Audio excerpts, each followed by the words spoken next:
Welcome into the best in true crime podcasting. This is True Crime Tuesday. I'm your host, Tim Dennis. I have a pretty amazing show for you guys today, and I'm quite proud to bring it to you. Now, I'll tell you, in Minnesota, Minneapolis, I think the nation was shocked by the George Floyd killing. I know I was. I was taken aback by it. But you know what? In Minneapolis, it wasn't... I mean, it was shocking. It was a shocking killing, but in our African-American community, it wasn't a shock at all. In fact, when you talk to people in our African-American community, they would say, you know, this is something that was coming to a head for a long time. They would tell you that the Minneapolis police force had been quite brutal to them for quite some time. Now, I can almost hear eyes rolling in the white community in Minnesota. I want to assure you today's program is going to change a lot of minds, especially minds in Minnesota. I myself had an African-American stepfather, and I can tell you that he had two run-ins here in Minnesota that were quite alarming in the time that he was alive. He's been gone now for about 10 years. And he did nothing. He was an upstanding citizen in Minnesota, took good care of his family, did nothing that warranted any type of interaction, negative or otherwise, with the police. But they both happened in outlying areas that shouldn't have, nothing of this sort should have happened to him. So when our guest today, Marvin Haynes, when his case came across my desk, it didn't shock me. In fact, it made me sad. It made me very sad. Let me tell you about his case, and then we'll bring him on. I don't want to keep him any longer than we have to because I want to get right into it. And basically, I pulled this up from Unicorn Riot, and they did quite an extensive investigative series on Marvin's case. Within 30 minutes of this shooting, there was already action happening. There was a shooting at Jerry's Flower Shop in North Minneapolis. And when officers Rollins and Smelter pulled up in front of Jerry's Flower Shop on Sunday morning, May 16th of 2004, they saw a woman run out the front door, and she was screaming. She told officers that her brother was inside and that she had been shot. When they entered the building, they found 55-year-old Randy Shearer lying dead in a pool of blood. It would take less than 3 days for police to identify the suspect. They became convinced, based upon very little evidence, had committed the murder. In less than 4 days, they would formally charge our guest, who at the time was just 16 years old, Marvin Haynes, with first-degree murder with no physical evidence linking him to the crime, even though he did not fit the description of the shooter. In 15 months, he'd be sentenced to spend the rest of his life in a prison cell.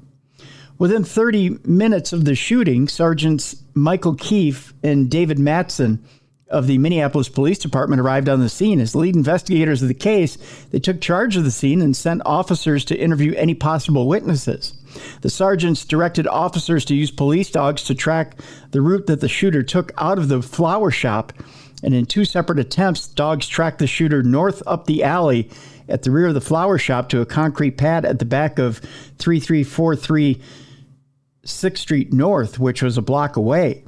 Police interviewed those living at the house, and only one, a young man named Jerry Hare, matched Cynthia McDermid's description of the shooter. In her initial interviews with police, McDermid told them that the man who shot her brother was an African-American male who was 5 feet 10 or 11 inches tall. He had close-cropped natural hair and weighed about 180 pounds, and he appeared to be in his early 20s and spoke with clarity, those are quotes, and, quote, as if he had an education. Other physical characteristics, such as the tone of his skin, changed with various descriptions from, quote, real dark on the 911 call to, quote, medium in an interview the following day. Now, 2 hours after the shooting, Sergeants Keefe and Matson took McDermid down to the police station to show her the first of 3 photo arrays that they'd show her over the next 3 days. The photo lineup was conducted by another officer, Sergeant Rick Zimmerman, using a double-blind procedure designed to increase the integrity of the investigation and reduce bias. According to the officers, Zimmerman was not familiar with the case and did not know which of the photos, if any, contained the image of an actual suspect and which were fillers. Investigators soon abandoned this protocol, which was intended to prevent wrongful conviction of innocent people without explanation. The lineup contained 6 photos, including a photo of Jerry Hare, the young man who was living at that house identified by the police dogs. McDermid was shown the photos one at a time and asked whether she recognized any of those young men. McDermid stopped at a photo, which was photo number 2, which was Jerry Hare, saying that she recognized him from the neighborhood and that he may have been in the flower shop in the past. She also stopped at photo number 4, who she said looked like the suspect. The following day, McDermid was shown the same photo array a second time, this time with the photos enlarged. A different officer, Sergeant Bruce Folkens, conducted the lineup. According to Sergeant Folkens' testimony later in court, McDermid again identified the same individual, number 4, as a suspect, and she further added that she wasn't 100% positive, but more like 75 to 80%, Folkens recalled. The young man in the photo number 4 was 20-year-old Max Bolden, whose photo had been used as a filler. Weeks later, police called Bolden's mother at work to inquire about his whereabouts during the weekend of the murder. His mother, Tawanda Logan, told police that Bolden had been staying with family in Sioux Falls, South Dakota. Police followed up with family members in South Dakota who confirmed his alibi, and Bolden is now serving a life sentence in South Dakota on an unrelated murder. While McDermid was at the police station looking at photographs in the hours before or after her brother's murder, police were collecting evidence at the scene. Sergeant Rodney Timmerman with the police department's crime lab searched the flower shop for prints and other physical evidence. Timmerman found 7 fingerprints, 2 of which wound up belonging to officers responding to the scene that day. None of those 5 fingerprints matched our guest, Marvin Haynes. Keep that in the back of your mind. No physical evidence matched our guest, Marvin Haynes. 48 hours after the murder of Randy Shearer, Sergeants Keefe and Matson found themselves with little to go on. Their only suspect, Jerry Hare, had been identified by their primary witness as just a kid from the neighborhood. Police later confirmed that Hare was elsewhere at the time of the murder. In the process of identifying him, McDermid had shown just how unreliable her memory was by pointing out a random filler photo and saying she was 75 to 80% sure it was our suspect. Just then, according to a report filed by Sergeant Matson at the time, he got an anonymous tip that the shooter in the flower shop murder was a 16-year-old black male known as Little Marvin. The next morning, Sergeant Matson called the Hennepin County Attorney's Office to request that Marvin Haynes' juvenile records be summoned. They found that Haynes had failed to appear for court the previous day. Seeing it as an opportunity to bring Haynes in for questioning without any evidence linking him to the murder, Sergeant Matson requested that a warrant be issued for Haynes' arrest and sent officers to pick him up at his home. After interrogating him, they held him at the Hennepin County Juvenile Detention Center on suspicion of murder. At trial, the prosecutor in the case spoke about an unknown, confidential, reliable informant that provided some information to a member of the black community who provided it to us. A blatant lie. No information was ever given about a source of this information that appeared just in the nick of time and turned the police's attention to a previous unconnected person, our guest, Marvin Haynes. In some ways, Marvin was an unlikely suspect. According to booking records, he was 5 feet 7 inches tall, weighed 130 pounds, and he had a 4-inch afro at the time of the shooting and didn't look a day older than his 16 years. In fact, if you see the video, which is online at Unicorn Riot, he just looks like a scared kid. police were looking for a suspect who was 3 to 4 inches taller, 50 pounds heavier, and at least 4 years older, who spoke with clarity and had an education. Marvin at the time had dropped out of remedial school. He could hardly read, mumbled his words in spoken slang. In other words, he was the perfect suspect in the eyes of the Minneapolis Police Department. He was a young black male in a city that offered him few prospects. They were looking for someone to set up. On the same day that Sergeant Matson received his anonymous tip, a 14-year-old boy named Ravi Seeley reluctantly told a school police officer at St. Louis Park Junior High that he'd been passing the flower shop after church when he heard a shot and saw someone run out of the store. He described the person as a slender black male with a natural haircut, possibly faded on the sides. The next day, investigators showed McDermid and Seeley a photo array. While it was the first time Seeley was participating in a lineup, for McDermid, it was the third. The day after that, they conducted an in-person live lineup at the Hennepin County Juvenile Detention Center for both eyewitnesses. At the same time, McDermid and Seeley identified the new suspect, Marvin Haynes, as the shooter. You may ask yourself, how? Although Seeley would later testify in court that he was very confused, I think, between two people, and that he was, quote unquote, shaky on it, and that he had tried to tell the officers during the lineup that he wasn't sure about his identification. In other words, he didn't know. McDermid, on the other hand, said he looks like him. At trial, she would testify that she, quote, had no doubt in her identification. Parsing through the evidence, it's hard to understand the discrepancies between McDermid's descriptions of the man who killed her brother and her later certainty that the shooter was Marvin Haynes. Unfortunately, modern psychology tells us that such discrepancies are not at all uncommon. The explanation may lie in the fallibility of human memory.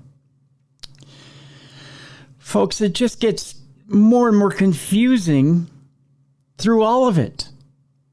Because after Marvin is put into a room and is put into that room and he's questioned over and over and over again by police, and you have to see this video. We have a link to it in the description of this program where he's interrogated over and over and over again by cops, and the scared kid is insisting he's held a gun, but he's never shot a gun, and then tells these cops, I don't know what you're talking about. I don't know what you're talking about. And they're being vague about a flower shop and a murder. And you can see the fear in his eyes. And he doesn't know what they're talking about. And he asks for his mother, and they never bring his mother to him. After you can tell it's an innocent kid that's being railroaded. And after you hear about how he's put on the stand, and after you see that even his own cousin is turned against him, and after people are being coerced into false testimonies against him, and eventually he's sent to jail, and eventually Marvin Haynes is in jail for 19 years until this thing with George Floyd happens.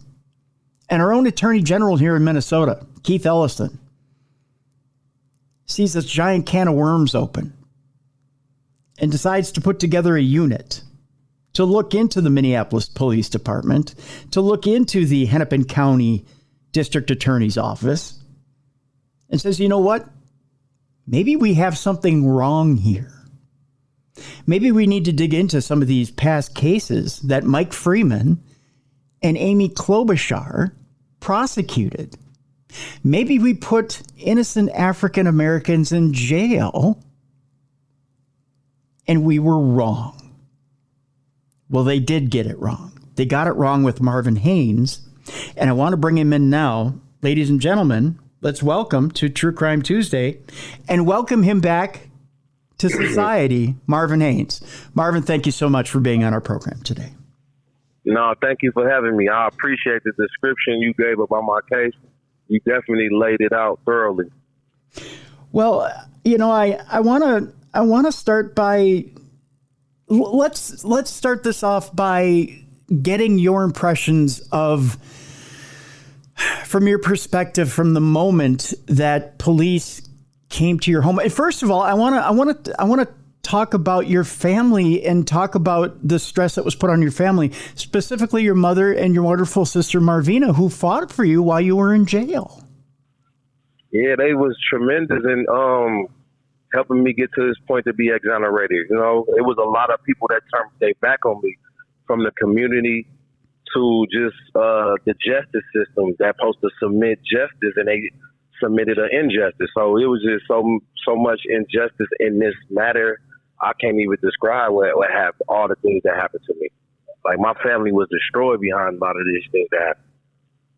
Well, and we should state, and it's put eloquently in the video that we're posting in the description of this program, so people can take a look at it for themselves. The Great North Innocence Project is the project that helped you to finally get exonerated, and you were exonerated by a court, and your charges are now wiped. There was this bizarre need to put you behind bars at 16 years of age, and what this thing essentially wiped out your parents' savings. I mean, they tried to get a lawyer for you. Your parents pushed to try to keep you out of jail, to get you exonerated. And when you look at, and I got to tell you, Unicorn Riot did an amazing job getting the compilation of these videos, these police interrogation videos, because when you sit and you watch them one after another, and the time lapse that's put together, they kept you for hours. Tell me for a moment, and let our audience know what eventually happened with your mother and father as a result of this case. I mean, you know, my family was, like I said, it was destroyed. My mom, my dad, they was blaming each other for me going through this situation, which wasn't none of their fault. It was the justice system. So it was the people that was put in place with the power to put me in a situation like this. But the situation definitely did a lot of damage, not only to me but my family as well, my friends. It did a lot. They did a tremendous damage to us. Now, we'll get to it. It wasn't just your mother and father. There are other members of your family who were turned against you. We'll tell people exactly how here in just a moment. Explain to me how you first find out about this. Now, the police come to get you. Do they come to your home and just grab you? Yeah.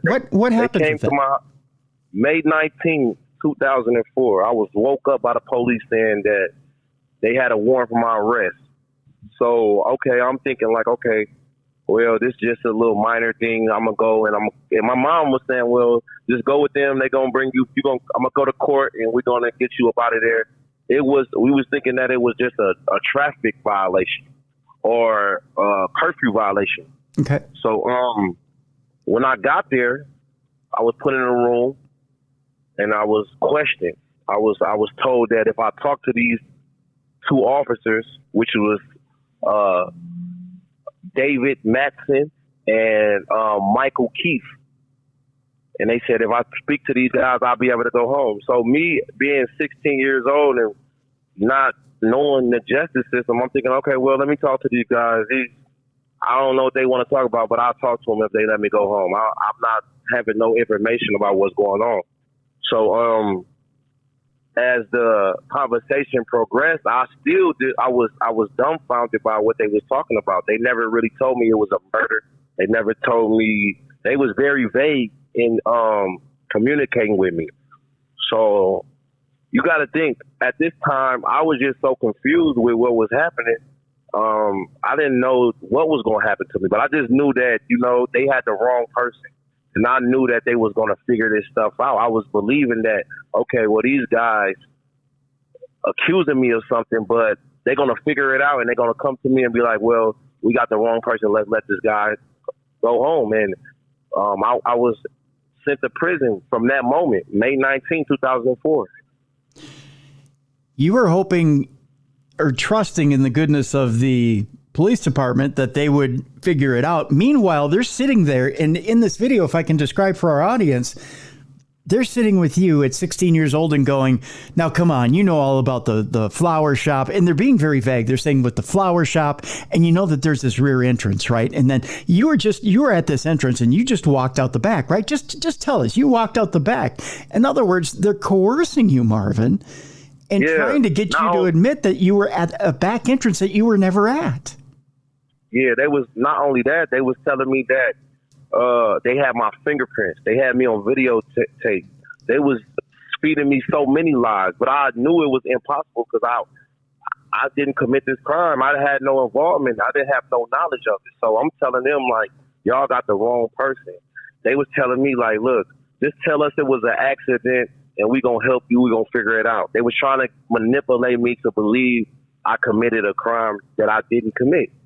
So it was definitely hard in there going through this, but I always believed, even after they was doing all this stuff, that they gonna find the right person and they was gonna let me go.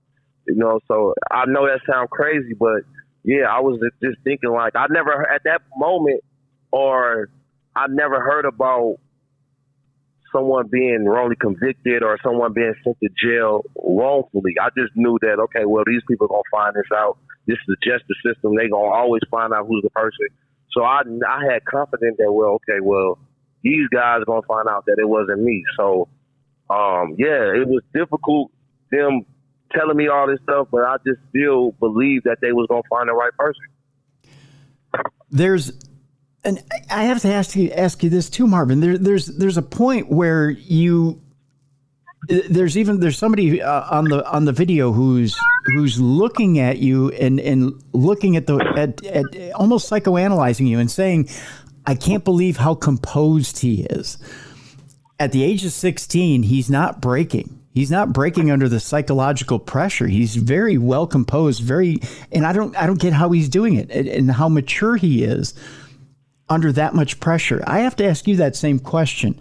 How do you maintain composure at that age, knowing that, you know, even you yourself, you couldn't comprehend that at that point that they were trying to railroad you, but how do you maintain composure under that much pressure? How do you manage to keep it together? I had no idea how did I do that. You know what I mean? What's so crazy is that it was so dramatic and so, like, stressful to me. I can't really remember a lot of the details. I just knew that that I was in that room and I was talking to these guys and I was just telling them the truth, and they wasn't listening to me. They was just disregarding everything that I was telling them. So I'm just like, I was keeping my composure because I'm like, well, these guys are going to figure this out. These is detectives, these is police officers, and they're trained to send people, the right people, to jail. Again, I was not knowledgeable about wrongful conviction or someone being railroaded or the police doing these type of injustice. Unfortunately, I wasn't. So that's what gave me the calmness of just telling them the truth. But if you watch the video, I definitely lost my composure in there because I'm telling them constantly that y'all got the wrong person. I don't have nothing to do with this. And if you see the video, you will see that I definitely spazzed out on them and told them because I couldn't take it. You know, I was just like, I'm telling them constantly, you got the wrong person. Oh, there's times where you break down and cry. There's times where you tell them something that actually they violate your rights because you tell them at one point you choose to stay silent, but they keep pushing you. Man, these guys went out their way to manipulate the process. If you look at the transcripts of that video, they cut the transcripts off to make it believe that once I told them to stop talking to me, they stopped talking to me. But if you see the video, it went on for hours. You know what I mean? But not only that, you got to think I was 16. I didn't know what they was trying to do. I didn't know the evidence they was trying to create against me. I just knew that I was innocent. So I didn't know nothing that they had against me until I went to trial. And when I went to trial, it all came out. I'm like, okay, well, these guys see that I'm innocent and they still trying to send an innocent man to jail. Like, I couldn't believe it. Like, if you go read my trial transcripts, you will see, like, the truth was exposed, but these guys wasn't trying to find the correct person. They was trying to find a conviction. Yeah. It's crazy, Marvin. As I sit and I watch and I read, the more I watch, the more I read, the more angry I get. And then I see the video where you have other people on your side from the Great North Innocence Project that are just as angry. Listen, these people came and saved my life. I love them people because, they experts of knowing about wrongful conviction. If you know anything about wrongful conviction, misidentification is the leading cause. Mm-hmm. So when this crime happened to me, well, when they violated my rights and all this stuff, when this stuff happened to me, I had no idea what was really going on. I didn't know I was misidentified. I didn't know that the witnesses described a certain somebody. So when I found out that, okay, the witness identified someone that was 5'10", 5'11", and short cropped hair, and even the second witness, Robbie Silly, gave the same description that the eyewitness gave, and he was like across the street. And the police, they didn't want to hear none of that. What they did is they went towards trying to find me convicted by even using a picture of me with short cropped hair, knowing that my hair and my appearance didn't even meet the suspect's appearance. Yes, so they definitely went out their way to try to create a wrongful conviction. And if like I said, if you know anything about wrongful conviction, misidentification is one of the leading causes, along with officer misconduct. So in Minnesota, they got this thing called double blind, which means that, okay, well, it's to respect the process. It's to make sure the process have integrity. And in my case, these guys went against these protocols to use a picture for me with having short cropped hair, producing the photos to the witnesses, which was a violation. Just the influence they was given to the witnesses to identify me, it was just insane. If you go watch my live lineup, they called my name out while everybody else was addressed by number. So these guys went out their way to convict me wrongfully.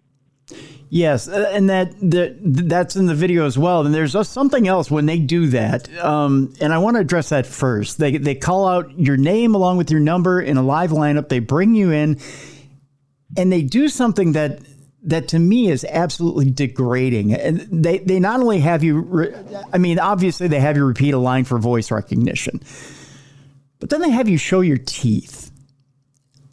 Now, I know that you know that I know why I think that's degrading. Can you tell people? Absolutely. Can you tell people why that's degrading? That's degrading because, back when we was sold as, we was treated like we wasn't human beings. When a black person was auctioned off, they was told to open your mouth up. Let's see your teeth. Let's see how good your teeth is. There's different things that you was told to do, or you was looked at to be purchased.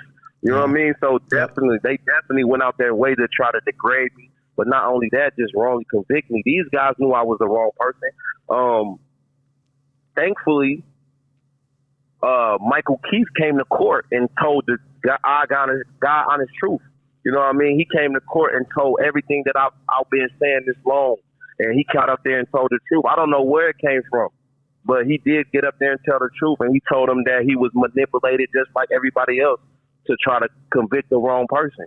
So this is real deep. This is not nothing that was ever fabricated. This was always the truth. And I'm just glad to have my story told and correct this false narrative that was created. You know what I mean? But not only that, these guys went to my community and made my community believe something. But my community wrong also because they didn't do the research. All they had to do is go read the Star Tribune, come to court, and see what was happening. In Star Tribune, they was saying this guy don't even meet the description. He's not even 5'10". He's not 5'11". He don't have short cropped hair.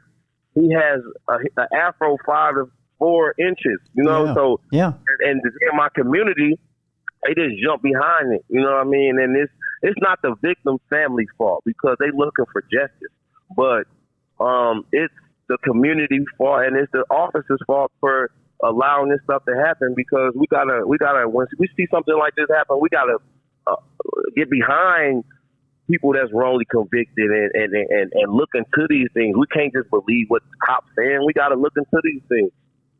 There's a question I'm going to hold until the end here, Marvin, because there's an interesting quote in one of the articles I read, and I know it has to do with pain, and in general pain at that. But I was shocked to read what I read, and it had to do with when you were released. But I'm gonna hold it till the end. And I know you say it's not on the family, but the family. Yeah, it's not on the family. It's not on the family. They're not on the family at all. I don't feel no way about them. Okay. Because at the end of the day, they was manipulated. They victims. What the system did was create more victims. That's all they did by convicting me and letting the actual suspect continue to run free and potentially endanger society. They created more victims. So it's not their fault. If you, like I said, if you know anything about wrongful convictions, the victims is just looking for justice. They're looking for somebody to listen to them and be held responsible for these type of things that occurred to them. So when the police was manipulating them to believe it was me, they believed it. So it's not their fault. They was manipulated.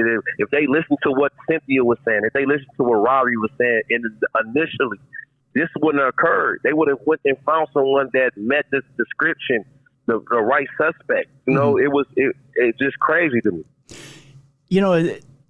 And I'll ask you this question before we go to break, and then we'll go to break. In a time, now, it's not like this happened in the 80s. It's not like this happened in the 70s, in a time where we didn't have criminal technology that couldn't find the right suspect. This was just plain lazy police work, is what it was, simple and plain. And you could say, and I think we can safely say, it was racist police work. The federal government came down on the Minneapolis Police Department. It came down on Hennepin County. It came down on these suspects, and I'll call them suspects. They said, and it was Merrick Garland who came down on this area and said, you need to improve. You're not doing your job. He came down on this entire area and said that. Now, with that being said, it wouldn't have been too hard for the Minneapolis Police Department to come in if they brought in dogs to try and track a scent. It's not too hard for them to pull out DNA kits and try and they fingerprinted. They knew that it wasn't your fingerprints, Marvin, because your fingerprints were nowhere to be found. So how hard would it have been to try and find DNA on the body of some killer? And no, it's not you. All they had to do was take a DNA swab from you. And that's all they had to do. It was deeper than that.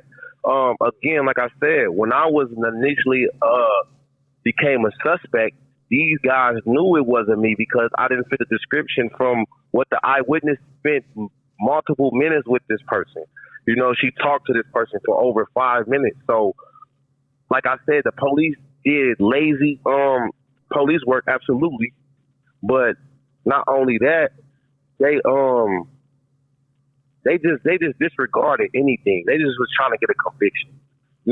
These guys could have did so much more to find the right person, and it destroyed half of my life due to their police work. So it's a shame to say. Our community should be scared when we got these type of people in place. You know what I mean? But it's bigger than that because they just one step of policing.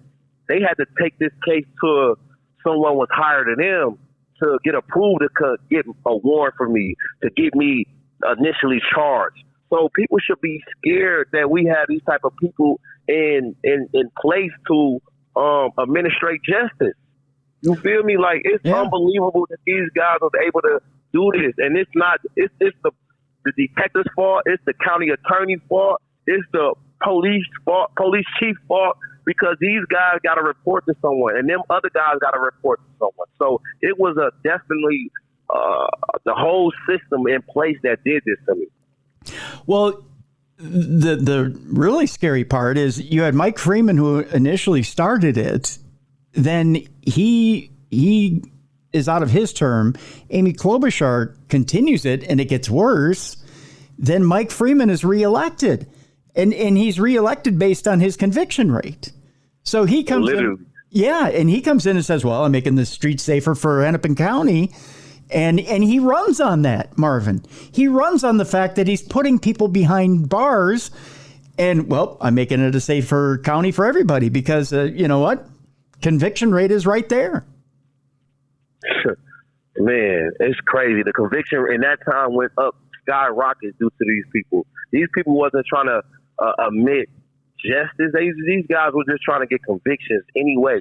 You know what I mean? And I became a victim of them trying to expand their career or whatever they was trying to do. But yeah, I blame all them guys, from Amy Klobuchar to Mike Freeman to Michael Keith to Dave Matson, the police chief at that time. All them guys was involved in this, because if they would have did some real in police work, they could have looked inside my case and found out we got the wrong person. You know what I mean? Like they disregarded everything and they went toward trying to convict someone instead of find the right person. Now, let me ask you this, Marvin.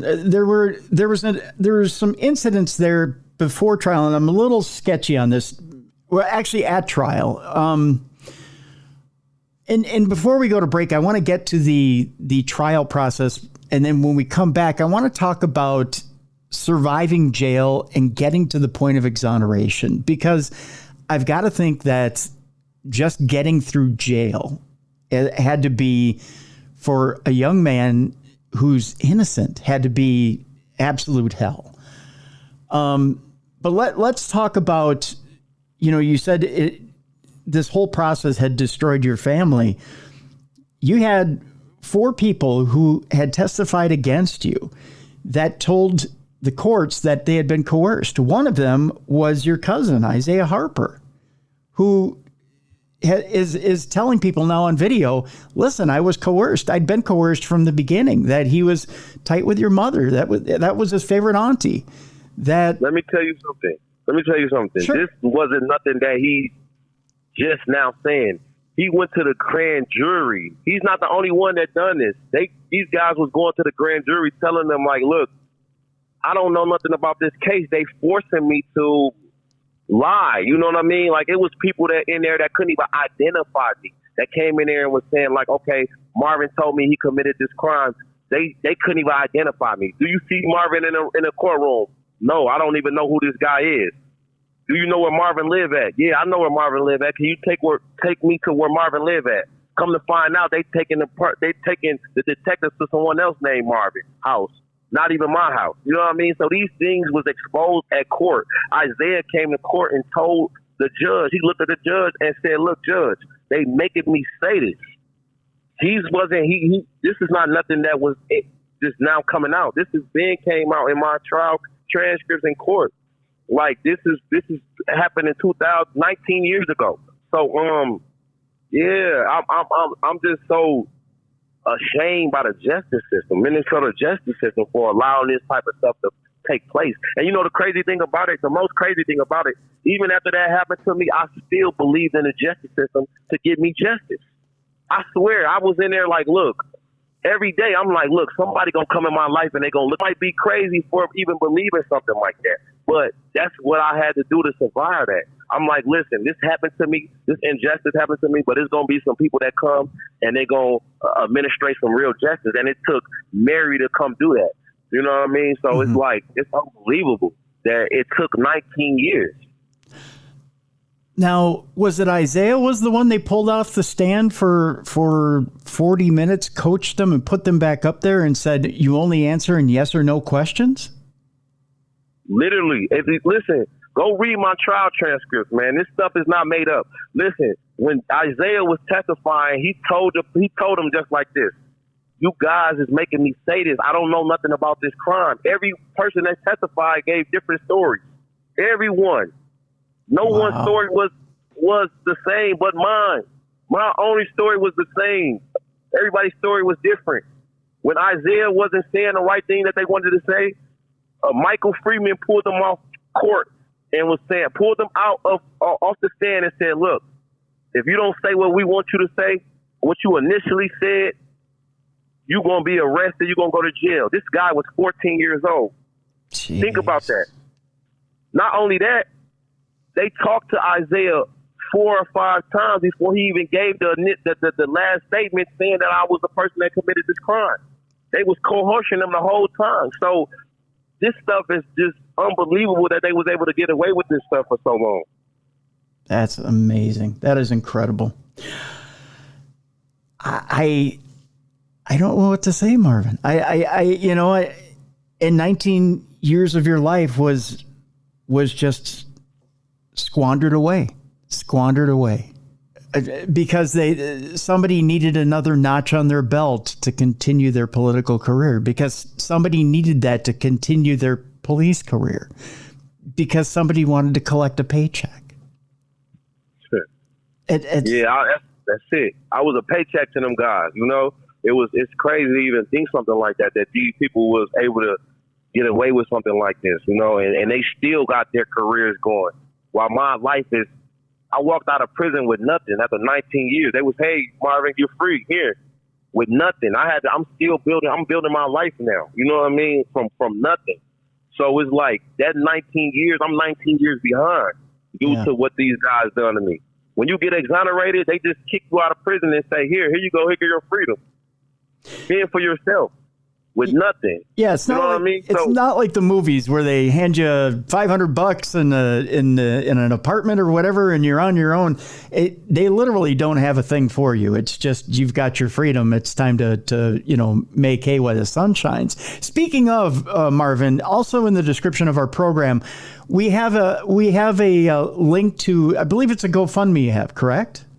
Yeah, I definitely got a GoFundMe, and I appreciate it if people can support me and help me get back on my feet. This has been a long journey. So it's just like, I'm 19 years behind. I'm now just able to do the things that I need to do to get to where I need to be. But I'm just taking it one day at a time. But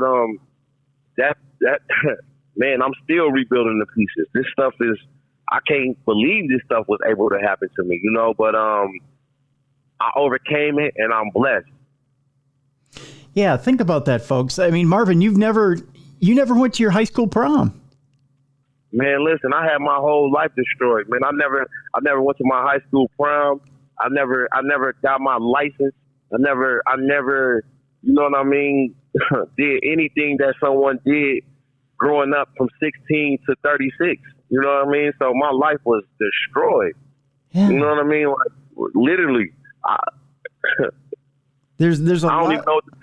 I don't even know what to say. There's a lot for Marvin to catch up on, so we want to help him get caught up on a lot of that and get caught up here in life. So during the break, click on that GoFundMe if you find it in your heart to contribute to Marvin's cause. Let's get him caught up on life here. When we come back, I want to talk to Marvin about what it was like as a 16-year-old to get locked up with grown men behind bars and try to adjust to a brand new life that no 16-year-old should ever have to get, especially an innocent one, should ever have to get used to. We'll talk about life behind bars as a juvenile with grown men. Then when we come back, we'll talk about the Great North Innocence Project. How did they come into his life? And what was it like to finally breathe that fresh air of freedom after all that time? And what's it been like to reunite with Marvina and the rest of the family and finally get acclimated to free society? When we come back, more with our guest, and an amazing guest at that. We'll talk more with Marvin Haynes here in just a moment. You're listening to the best in true crime podcasting. This is True Crime Tuesday. Welcome back to the best in true crime podcasting. This is True Crime Tuesday. I'm your host, Tim Dennis. My guest is Marvin Haynes, and we are talking about the incredible life journey that he has had, literally stuck behind the 8 ball and coming out from underneath it. And he is now a free man after spending 19 years behind bars after being wrongfully convicted for a murder he never committed. Marvin, before the break, we were talking about now you've been convicted, wrongfully convicted. You've had your family and friends turned against you. You've had your cousin on the stand be told you're going to wrongfully testify against your cousin, and you're going to do it under penalty of jail yourself. Tell me about that moment that you realize you've been railroaded. There's no option for freedom, and you're going into jail for the rest of your life. What is that feeling that you feel when you realize that you're no longer going to be a free man? What do you feel at the age of 16? Man, I was destroyed. I can't even tell you how I felt. I was destroyed to see them people get up there and say guilty for something I didn't commit. I couldn't believe it. I thought the justice system was here to send the real people that committed the crime to jail and the innocent set free. I thought I was the first person ever wrongly convicted. Again, I wasn't knowledgeable about the justice system. So when that happened to me, man, I couldn't even believe it. I told them people, I said, listen, y'all gonna burn in hell. Y'all sending the wrong person to jail. At 16, I stood up there and told these people that. You know what I mean? I was destroyed. You feel me? My family, that's destroyed everything that I, at 16, picture at being 16 going through something like this. You know what I mean? Literally 16 years old, a child being sent to jail around grown men, that real killers, real people that committed real crimes, real serious crimes. I could have been killed in that environment at 16 years old. You know what I mean? So when I got found guilty, I was sent to prison. And I couldn't believe it. I came in that place. I didn't know what to do. I didn't know if I was going to survive or what to do. I didn't know what to do. You got to think I was 16 years old with no guidance at that time, you know, and my family didn't know what to do. Yeah. So what they in the beginning they distanced themselves because they didn't know what to do. Which I understand. It's either fight or flight, and at that time in the beginning they didn't know what to do. It was just everyone was going their different ways because they didn't know what to do. So it was just like it was truly painful to know that I was in prison for something I didn't do, and I was that young. It's still shocking to me to know that I went through that. Was there anybody, Marvin, when you first walked? I got to imagine the feeling of loneliness when you first walked through those jail cell doors has got to be immense. But was there anybody who looked at you and took you on as an older brother or father figure, or just said, hey, kid, you know what? Don't worry about it. I got your back. Or were you truly alone when you walked through those doors? Not at all. I was truly alone. You know what I mean? So it was like I had to learn. I had to separate myself from people that wasn't good for me. I had to really realize that a lot of these people ain't my friends. You know what I mean? Mm-hmm. You don't know who you around. I could have, like I said, that's a dangerous place, man. This Stillwater Correctional Facility that I was in. Yeah. Yep. This place is seriously dangerous.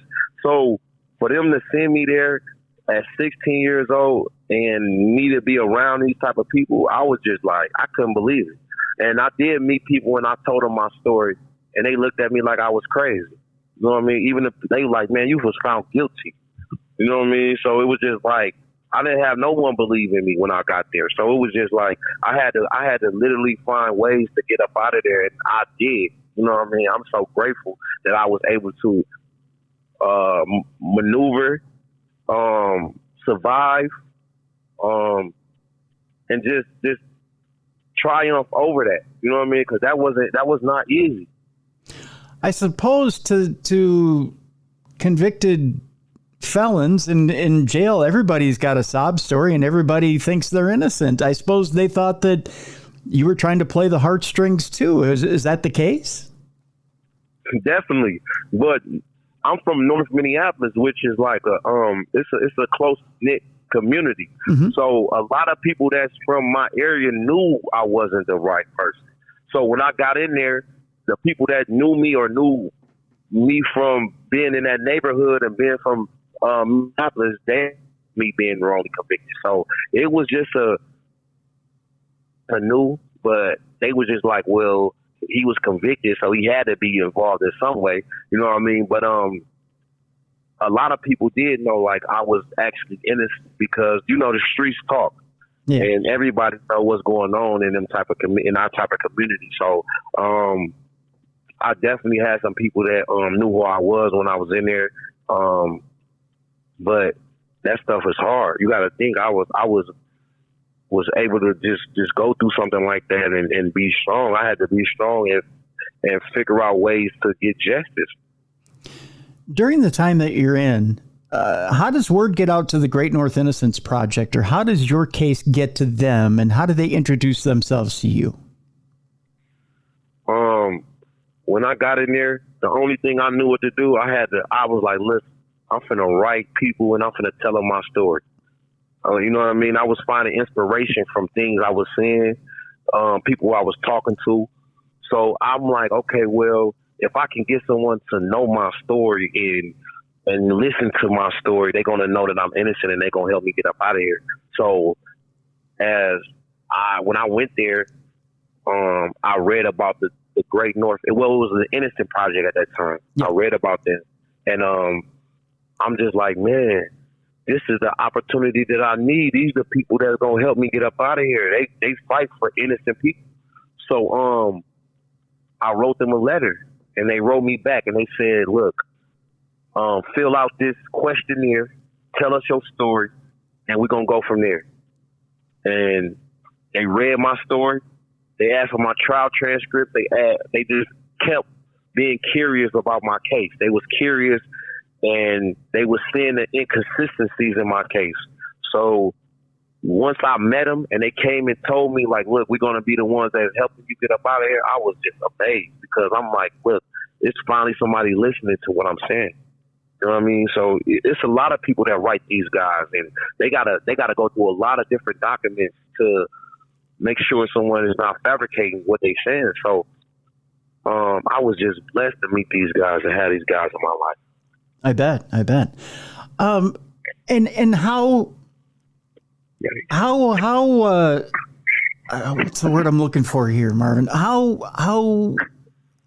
How much is Marvina involved then after the Great North Innocence Project gets involved? Is she pushing as well, or is it more of a thing where she has to kind of follow their lead? How integral is she there? You know what, my sister, to be honest with you, that she didn't believe in nobody. She kind of like, when the justice system did this to me, she stopped believing in anybody that was involved in the justice system. She didn't even believe these guys was going to be the person that helped me. I had to force her to believe in these people. You know what I mean? Because I believed in them, but she still didn't. She just knew what the justice system did to me, and she was just tremendously hurt, and she was just trying to find a way to get justice, and she didn't believe that it was going to be by these guys. You know what I mean? So I had to get her to just jump on board to believe, because she was out there telling people my story. She was out there like just protesting. The community telling her this guy is never getting out. He's the one who committed this crime. So it was just, she went through a lot in the process of trying to get people to know my story.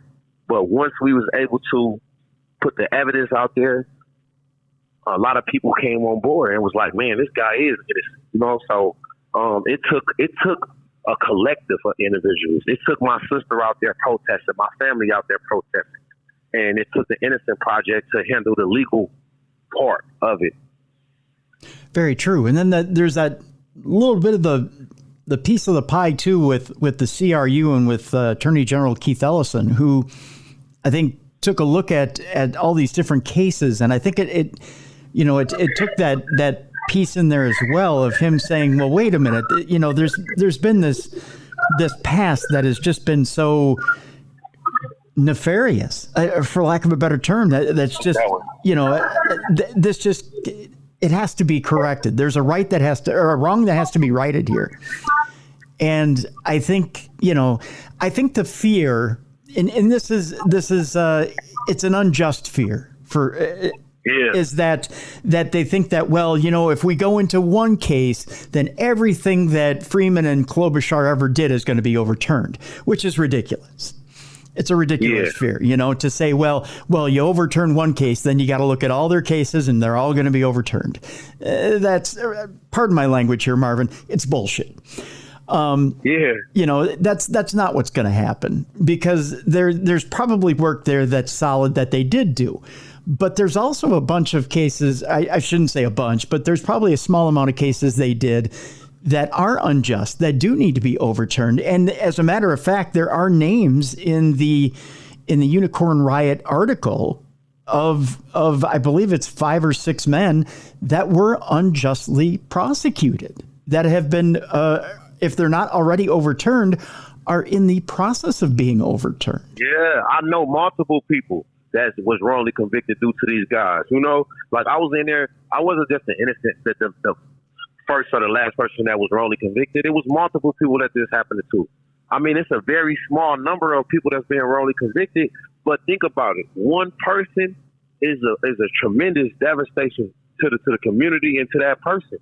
So it's not right. That's not right to try to convict someone wrongfully when all you got to do is the proper investigation to find a correct person.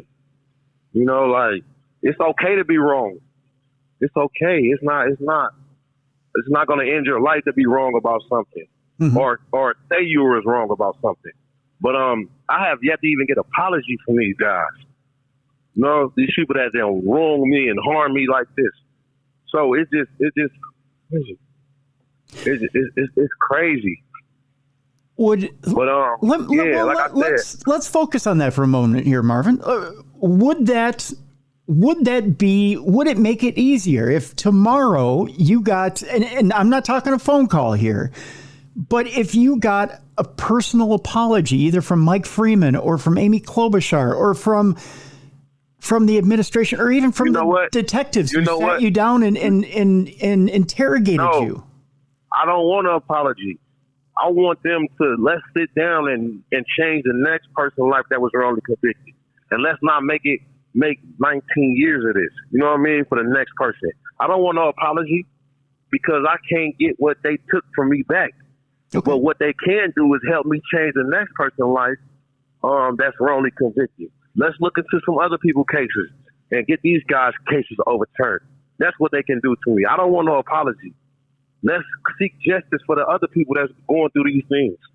That's what they can do for me. I don't want nothing from them.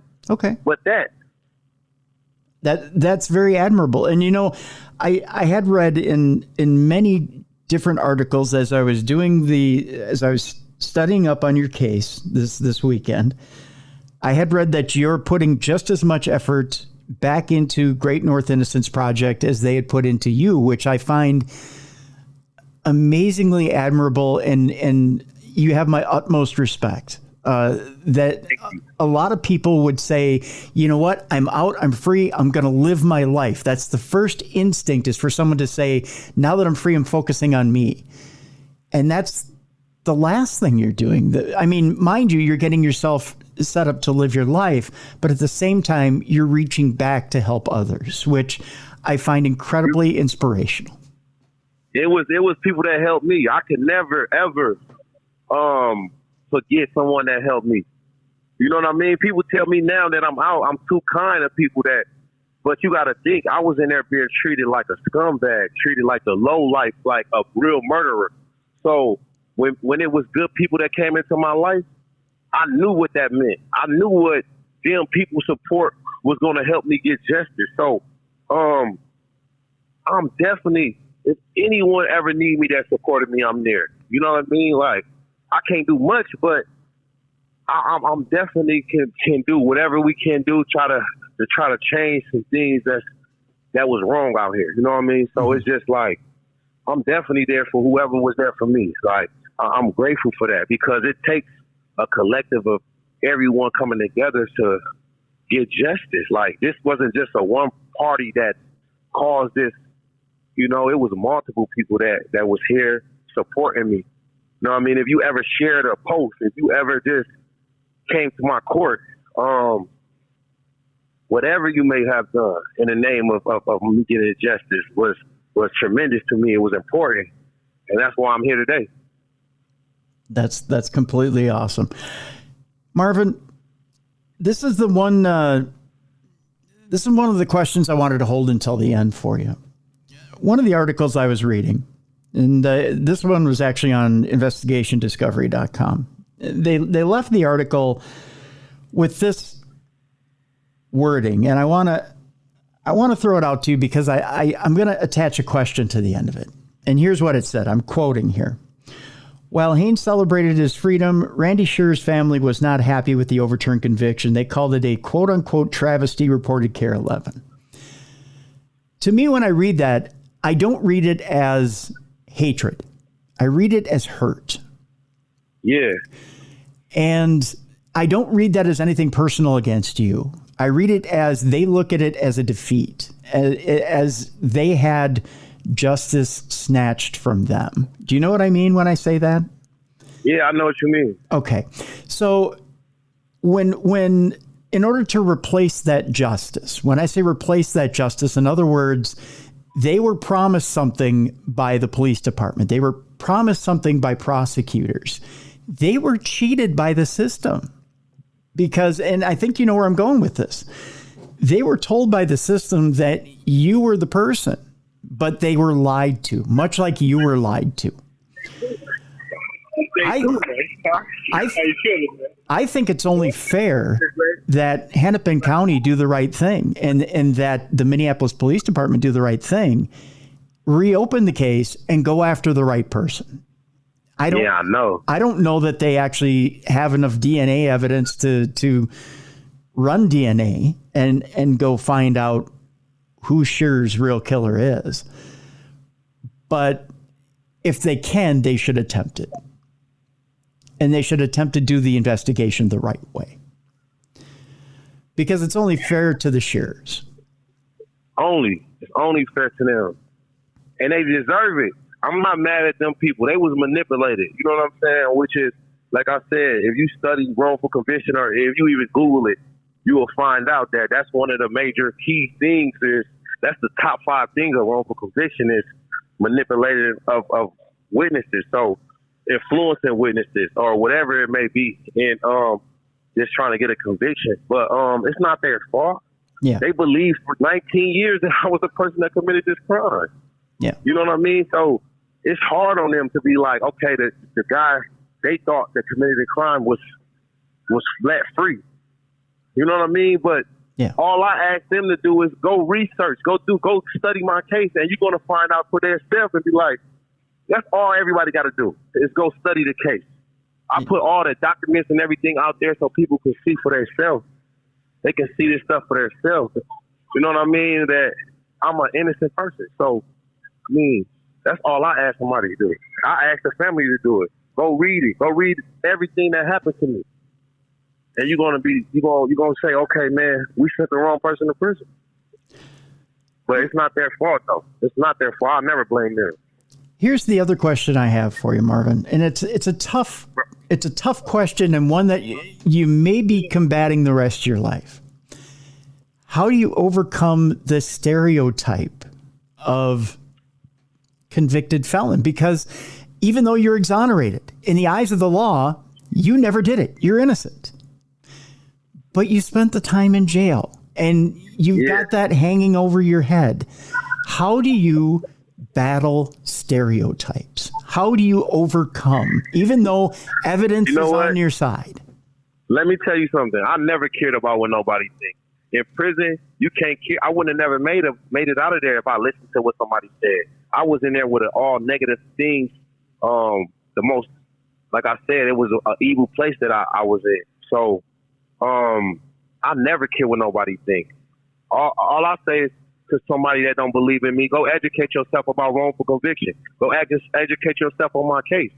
That's all I ask somebody. I don't need them to believe in me, or I don't care what nobody say because that's their opinion.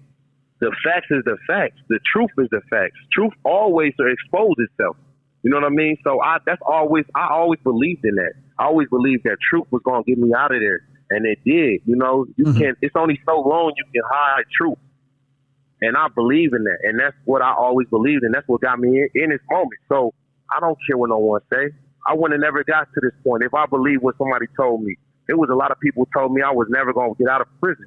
It was correctional officers told me I would die in there. So I don't care what no one say. That don't even affect me.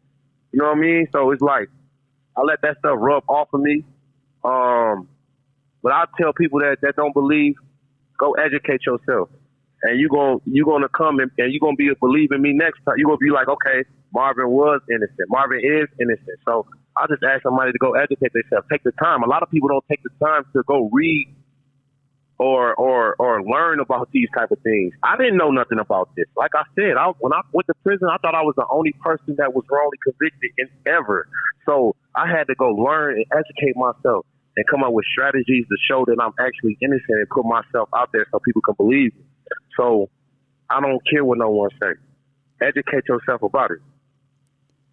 Well, I tell you, my friend, I am so glad you are out. I am so glad you're free. I am so glad you're able to live your life. And thank God it is at the age of 36 where you have plenty of life ahead of you. For sure. Thank you so much. I appreciate you. And please keep doing your thing and keep doing this because, like I said, there's other innocent people in there that need these type of platforms. Without guys like you, I wouldn't have made it out of there. You know, it took for people to be like, okay, well, let's investigate this. Let's go read some of this. Let's go talk to some of these witnesses. So I appreciate you doing this. I appreciate you taking time out and finding out about my case, about wrongful conviction. So it's shedding light on this now. It's just helping expose other people or what they're going through. So I thank you. I appreciate it.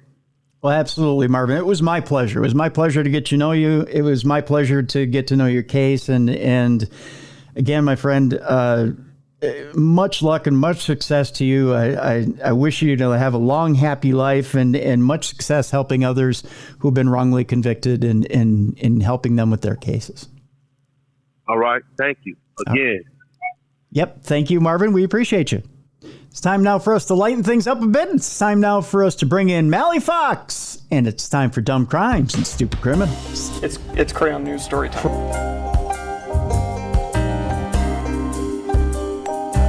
What happened with this dude, Christ Bearer? I heard he cut his penis off and then jumped off a balcony. Suspect pulls gun from butt, shoots twice at Denver police. What is your emergency? I need help. And what's the problem? I'm too high. You're too high? Yeah. It's that time again, the time you've all been looking forward to. It's time now for Dumb Crimes and Stupid Criminals. And for that, we need a second. Notice I said a second. Well, Bruiser's on a little bit of a mini vacation this week, so we bring in a co-hostess, the co-hostess with the mostest. We bring in Mally Fox. Hey, Mally, how you doing? I'm great. How are you? Oh, darling. I know. I love the spunk you put behind it and the try, but I know you've been a little under the weather. It's okay to say that. You can say that. Yeah. I caught the gunk that everybody else has been catching since the holidays. Yeah. It's taken a while to leave my body. 2023 needs to leave. You know, I didn't start off 2024 on the best foot. I just I have a feeling that it's one of those years where you don't get your best traction, but you will. It's just, you know, it's like the race you start where, you know, the gun went off and you didn't, the first couple of steps you kind of slipped, but the next part of the race, the first third isn't the best, but the second and third part of the race, you end up getting your speed and you end up finishing strong. So I think it's that kind of year.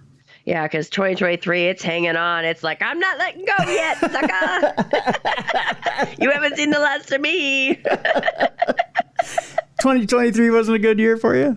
It was okay. Yeah, I mean, could it be better? Yes. Yes. Yeah. 2023 could have been a better year. And I'm so superstitious. Like when people are like, "What are your resolutions and what are you going to do?" and all that stuff, and I don't want to say anything because I feel like the last time I did that was 2020. Mm-hmm. Yeah. You know, this is the year. It's going to be great. So I try not to do that. But in my head, I'm like, "Oh yeah, it's going to be self-care. It's going to be this and that." And meanwhile, I'm just like deathbed, Kleenex everywhere. It's like one day my ears go out, then the next day my voice goes, and the next day, it's just like, good God, it's just kind of moving around my system. I don't make the resolutions anymore. I don't. No, don't, because it backfires every time. Well, I'm of a mind still of living one day at a time. So if you live one day at a time, you don't make a resolution for a year. You make a resolution every day you wake up. That's true. Yeah. Look at you being all philosophical. Well, I don't know if it's being philosophical. We'll put that on a napkin. I will. I'll put it on a fortune cookie. Coaster. Yeah. Yeah, fortune cookie. Yeah. I'll make more money that way. Yeah. I'd rather have a fortune cookie than a coaster. Yeah. Me too. Drink coasters, you bury them under your drink. You never see them. No, I just rather would. I just rather take it one day at a time and handle what I can handle, and then we move on to the next. Rather than tell myself, a year ahead of time that I'm going to be something I may not be at the end of the year. Chances are I'm not going to be at the end of the year what I was at the beginning.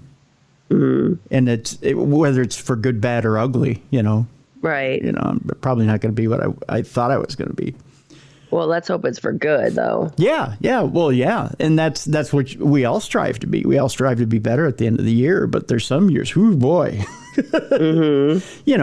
and you never know. That's the funny thing about this life is the journey, So, and all you can do is just enjoy the journey. So if you enjoy it one day at a time and say, hey, at the end of the day, how do we chalk that up to a victory, or do we just go, whoo, let's file that one away and never look at it again? We can judge that at the end of the day and wipe it out of the memory, or we can keep it as a keepsake and then we move on. Mm-hmm. Yeah. So that's how I tend to look at it and like to look at it. So, yeah. That's a good way to look at it. Yeah. Yeah. And it's a little easier to digest as well. So. Yeah. Rather than, oh my God, look at all the things I failed. Well, and I hate to do the cliche thing, but failure is truly a way to learn. I mean, that's the only way you do. I've done enough learning. I know, me too. I've done enough learning for 5 lifetimes, but oh my goodness. But you don't learn by winning either. Oh, that's true. If you win all the time, then what have you learned? Yeah. So. And that's supernatural news and Parashare and no, I don't know. I don't even know what program we're doing. No, that's Dumb Crime, Stupid Criminals. Actually, these failures are learning every day, Mally. The Dumb Crime, Stupid Criminals. Yes, let's make us look better or feel better. Yeah, we're gonna make ourselves feel better today on Dumb Crime, Stupid Criminals. Boy, we got some interesting stories today. We've got people, of course, that are tripping all over themselves and learning left and right. We're going to start out today with a man who learned a little lesson about the playoffs this year. Okay. He learned that generally when people come into town for the playoffs, Mally, that they don't stay at their townhome. Okay. And I'm talking about Tay-Tay. When she comes to see her man play for the Kansas City Chiefs. Of course, I'm talking about Taylor Swift. A man was seen trying to enter Taylor Swift's Tribeca townhouse. He was arrested by NYPD. No, she was not at her Tribeca townhouse because she was up in Buffalo for the Kansas City game. Uh-huh. Yeah. She was staying with her man, up in Buffalo. People don't draw that line. They don't live in reality. Right. Well, they're the scariest kind. Yeah, and then even if they were there, if you ran into Mr. Kelsey, I would think you'd shit your drawers. Yeah. Because he'd probably take you apart. Right. I don't think he's a big guy. He's a very big guy. Very big, scary guy, I'd think, if you're threatening his woman. I don't think I'd take that chance. Cops arrested a man seen trying to enter Taylor Swift's townhouse in Tribeca on Saturday. Police in the NYPD's first precinct responded to a 911 call, and I think they probably did it pretty quickly, Mally. I'm sure. Oh, yes. For a disorderly person on Franklin Street, they were told that the suspect, whose name has not been released, probably out of sheer embarrassment, had tried to enter Swift's townhouse.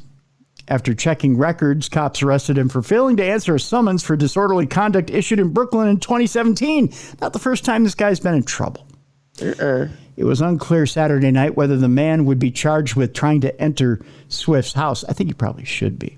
Swift's whereabouts were not known Saturday. I'm guessing she was in Buffalo. But her boyfriend, Travis Kelce's football team, the Kansas City Chiefs, were in Buffalo to play the Bills on Sunday. Here's a little tip to the people who wrote the article. They were in Buffalo getting ready for the game. It says here, crazed fans and stalkers have a long record of trying to reach Swift at her Manhattan home, which is unfortunate. In July of 2022, 35-year-old Joshua Christian of Brooklyn allegedly showed up to the pop star's townhouse. Christian shouted threats into the intercom, warning that he would hurt her if they weren't together. Now, that's not only pathetic, but sad. Right. And it's scary. It is scary. Yeah. In another incident in January of 2022, Morgan Mank drunkenly crashed his vehicle into the side of the townhouse, then claimed he would not leave the scene of the crash until he met with Swift. See, I don't get the people who cross the line. I really don't. Well, and when you're famous, too, I mean, social media shows everybody where you live. Yeah. And it's not like you live behind big gates or anything when you're in New York City. You're right there on the street. Yeah. Yeah, see, I've had a lifelong crush on Janet Jackson, but I would never take those extremes. Mm-hmm. Never. It'd be nice to run into her, shake her hand, say I've been a huge fan since you were Penny on Good Times. I'd love to say that. But I would never cross any I wouldn't crash into her townhome and refuse to leave. Right. That's weird. It's just weird. But could you imagine if you're the spouse of that guy that crashed in the townhome and not wanting to leave? I would be like, what the hell? Divorce City, here we come. Well, either that or you're drawing a firearm and walking outside and saying you don't want to leave. You're going to leave one way or another. I mean, after a while, it's got to be maddening. Right. You know? At least 3 other incidents, and one involving a superfan in 2021, a stalker in 2019, and a musician looking for career help in 2016. Again, not the way to go about it. Also featured men trying to break into the townhouse. I don't know if you're Travis Kelce, I mean, you've got to be incredibly patient to put up with this kind of crap. Right. You know?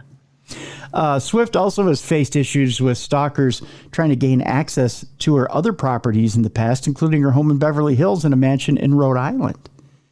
Again, superstardom. I mean, it just, there's a very ugly side of it. Yes. And people go, oh, poor baby. Well, all those millions and all that fame. No, really, people are weird. They get weird about stuff. Remember there was a guy that broke into wasn't it Buckingham Palace, and he sat on the throne? Mm-hmm. I can't remember if the Queen was home or not, but because he did it a few times. Yeah. And, it's one thing to say, oh, wouldn't it be nice to? Or wouldn't it be nice to meet? Wouldn't it be nice to meet? Wouldn't it be nice to sit on the throne? Wouldn't it be nice to do this? Wouldn't it be nice to do that? It's nice to imagine. When you cross that boundary, it's sick. Yeah. And you need to just leave it alone. Here's a story that I find unnerving, Mally. There's rightful arrests and wrongful arrests. Earlier in today's program, we talked about wrongful arrests.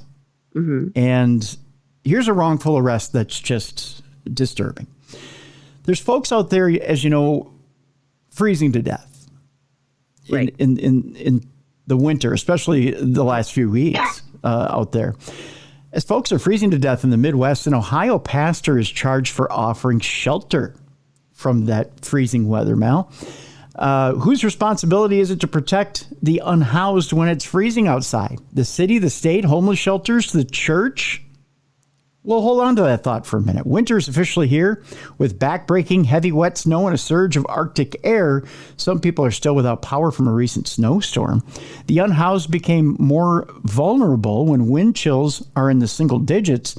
The Milwaukee County Medical Examiner's Office said January 15th it was investigating 3 possible hypothermia deaths. The writer of the article wondered why more churches don't open doors to the unhoused to sleep or warm up when the weather gets dangerously cold, which is a good question because there are some politicians who put it back on the churches. Something to think about. The author says it's the godlike thing to do, right? You would think. Maybe more don't do it because of cases like an Ohio pastor who opened his church doors because the homeless shelters were packed, only to be issued 18 zoning law violations. Oh, my goodness. Yes, related to keeping his church open to people who needed a warm place to sleep. Chris Avell, who's the pastor of Dad's Place in Bryan, Ohio, was arraigned in court last week because he kept his church open 24/7 to provide warmth to the unhoused. Ohio law prohibits residential use in first-floor buildings in a business district. Because the church is zoned as a central business, the building is restricted from allowing people to eat or sleep on the property. Now, does that make any sense to you, Mally?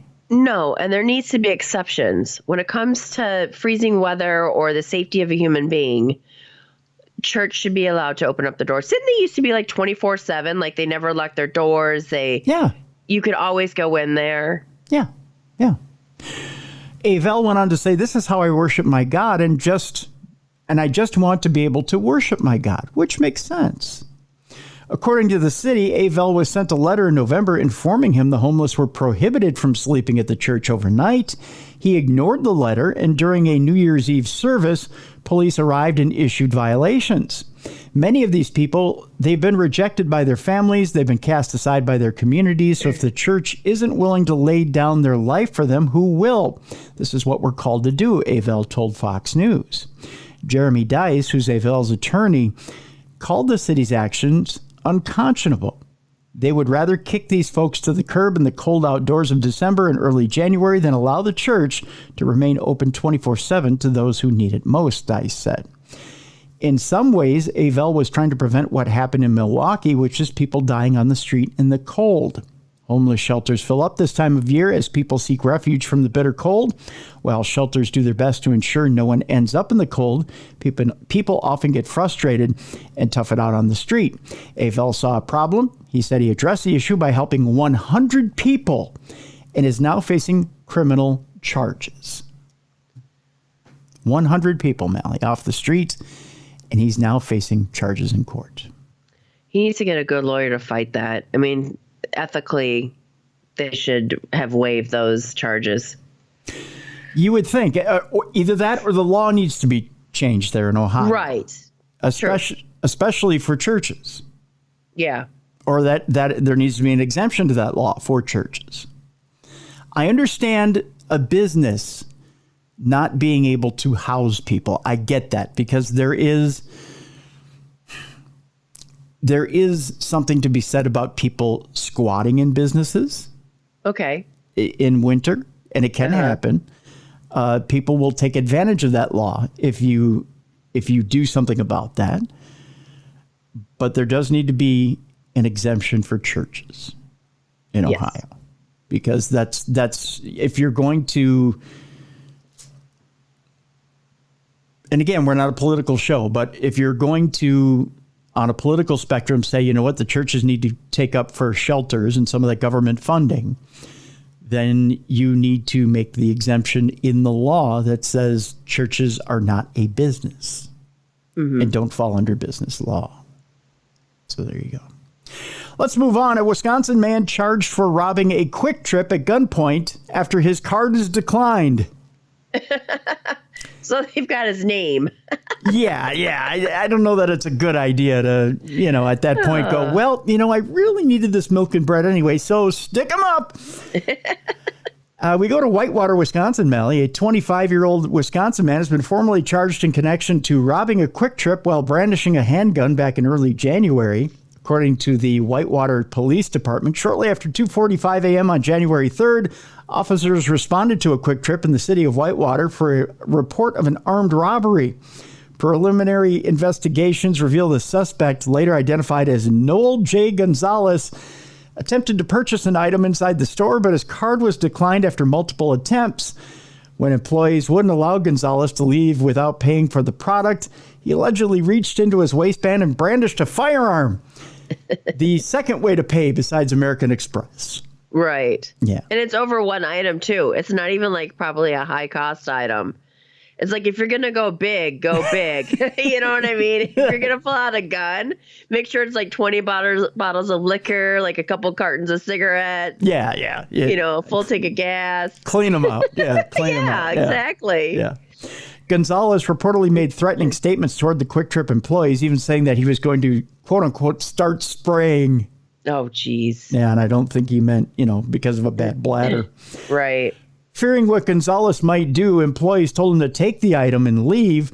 Gonzalez stole the item and left the Quick Trip without further incident. At the same time, officers were investigating the armed robbery. The Whitewater Police Department received a separate phone call of an incident involving a male who had been drinking alcohol and was being disorderly toward the caller. It was advised that the suspect was also in possession of a gun. After officers arrived at the secondary location, they recognized the suspect involved in the secondary call, and that was Gonzalez, who was accused of robbing the Quick Trip. So he didn't stop at one. Right. Evidently, he learned that a gun's better than a credit card. It's like, well, it worked at one place. Let's try this again. I guess. During the secondary incident, Gonzalez was taken into custody without incident, and the handgun was recovered at the scene. Court records show that Gonzalez was charged with armed robbery, carrying a concealed weapon with disorderly conduct with a domestic abuse modifier. Wow, they really run up the winner. charges. Yeah. He's expected to return to the Walworth County Courthouse on January 29th. So there you go. It just goes to show, always bring your wallet. Yeah. Or a card that works. Yes, or a card that works. Make sure there's money in the account before you use your debit card. A man hides his counterfeit money in a Zaxby's chicken wing box in Florida. That's right, we're going to Florida, Mally. Tampa, to be exact, where they're still licking their wounds from that Lions beating. Just had to throw that in for you there, Mel. Thank you. You're welcome. No, the whole town's excited. Oh, the whole town, the whole state. I bet they are. Yeah. Yeah, you're going to the championship game, by gosh. Uh-huh. Mm-hmm. When you open a box of chicken wings from Zaxby's, I don't know, is that good chicken? I've never been to a Zaxby's. You know what? It's actually okay. Is it? Yeah. It's not bad? It's not the best, but Well, it's good. It's probably why you're hiding your counterfeit money in it. Because where else are you going to put it? That's right. Well, not a KFC box, because too many people will be looking in there. When you open a box of chicken wings from Zaxby's, the last thing you expect to be some counterfeit money. But on Wednesday, a 26-year-old man stashed the fake currency that he made in his Zaxby's chicken wing box, according to the Columbia County Sheriff's Office. The department said a deputy was conducting a citizen contact with two men in their car at a Zaxby's parking lot. While talking to them, he detected, of course, a little bit of an odor of the marijuana. Oh, jeez. And discovered one of the men had an outstanding warrant from DeSoto County for possessing a firearm. And by the way, he was a convicted felon, so can't do that. Right. The deputy then detained Brian Chapman and searched his vehicle. That's when he opened a chicken wing box and found it filled with counterfeit money, along with finding a firearm in a black trash bag. Because where better to hide your firearm than a black trash bag? These guys are so clever. Chapman admitted to producing and possessing the fake currency and the firearm. He was arrested and booked into the local detention facility without bond. Chapman is facing charges for his warrant, along with the counterfeit currency and the firearm. No word on whether the chicken was counterfeit or not. Just saying. Boy, oh boy. You ever play make-believe with an object, like not as a child, Mally, but as an adult. So like, let's say you've got a cookie and you pretend you hold it up and say, look, the moon looks beautiful tonight. I like your face on that. We're stretching that one. Right. Because no, I have noticed, excuse me, that I've noticed not like, when you get a chip and it looks like a state or Jesus or something, I'll do that where I'm like, hey, this looks like a, something, but. Yeah, like a Cheeto that looks like Jesus. Yeah, Jesus. Yeah. But not a cookie up to the moon going, oh. Look, the moon looks beautiful tonight. Yeah, it's glowing. Well, I'm going to show you a picture of this guy, and you'll understand why this guy did what he did. Take a look at this guy right here. Oh, he looks smart. Doesn't he? He looks like a PhD. What if one of these times we're going to do a story and we're going to find out like we're related to them somehow? Yeah. Oh, look, it's my cousin. Oh, exactly. shit. I haven't seen him since the last reunion. Yeah, well, that's what he's up to. Well, this dope finds a lost phone and goes ahead and uses it for a bomb threat. Oh, my God. Because that's the first thing that comes to mind.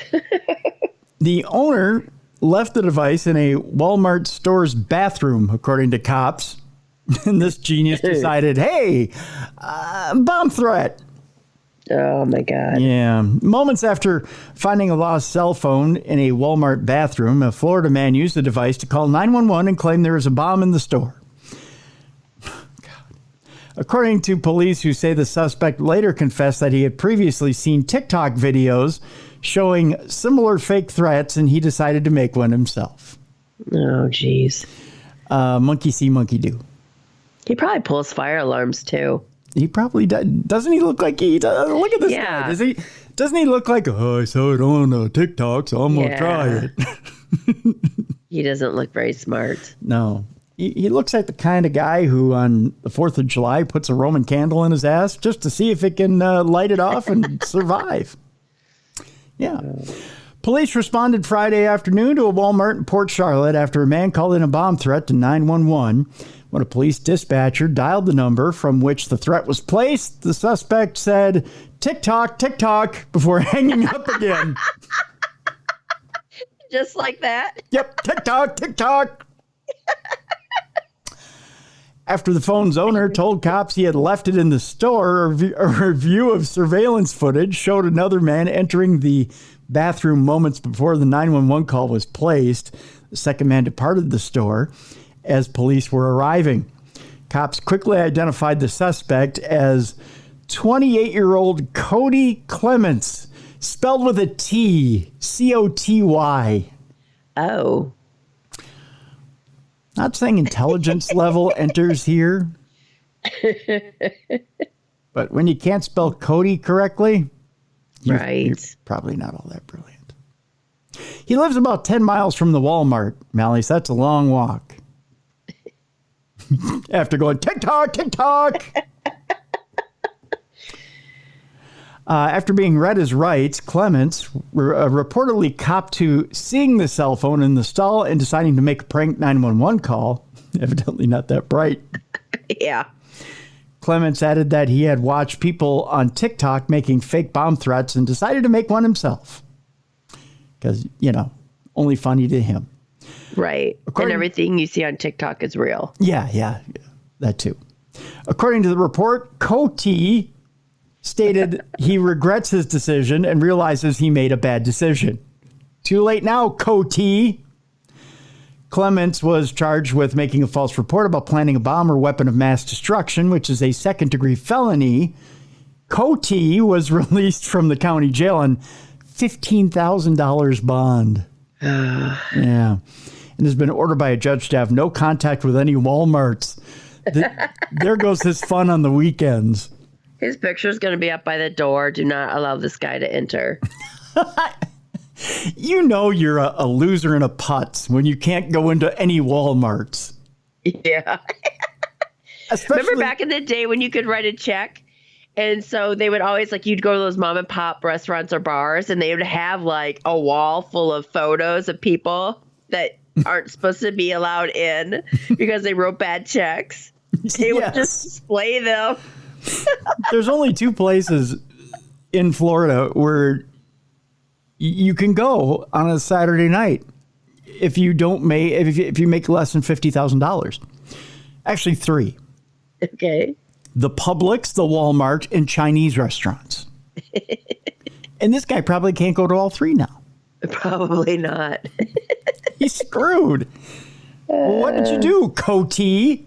No, I called 911 from a bathroom with somebody else's phone. Jeez. My name's Coty. Coty. And he looks just the way I made him sound. Yep. Yep. Although I have somebody better for you, Mally. Oh. Just when you thought it didn't get any worse. Right. If I had to say to you, Mally, you're deep in the throes of your addiction, your drug addiction. Yeah. And you could trade just about anything for drugs. What is the least likely thing you think you could trade for drugs? Probably me. No one wants me. Don't say that, Mally. I've gotten plenty of emails from people who would trade you for drugs. And would do it Have right. you seen me lately? And would do it right now. Oh my God. I got Vicks Vapor Rub, a robe, you name it. I'm looking good. They would, and they would do it in your current state, probably for a key or two of cocaine, probably. Let me throw in one of these real quick. There we go.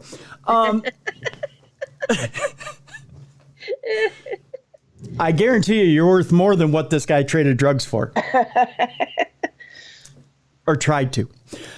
Okay, now, the most, just your wildest imagination. You're in the throes of a deep addiction. You're thinking, how am I going to get my drugs? I'm gonna trade. This is like Mad Libs here. I'm gonna trade blank for drugs.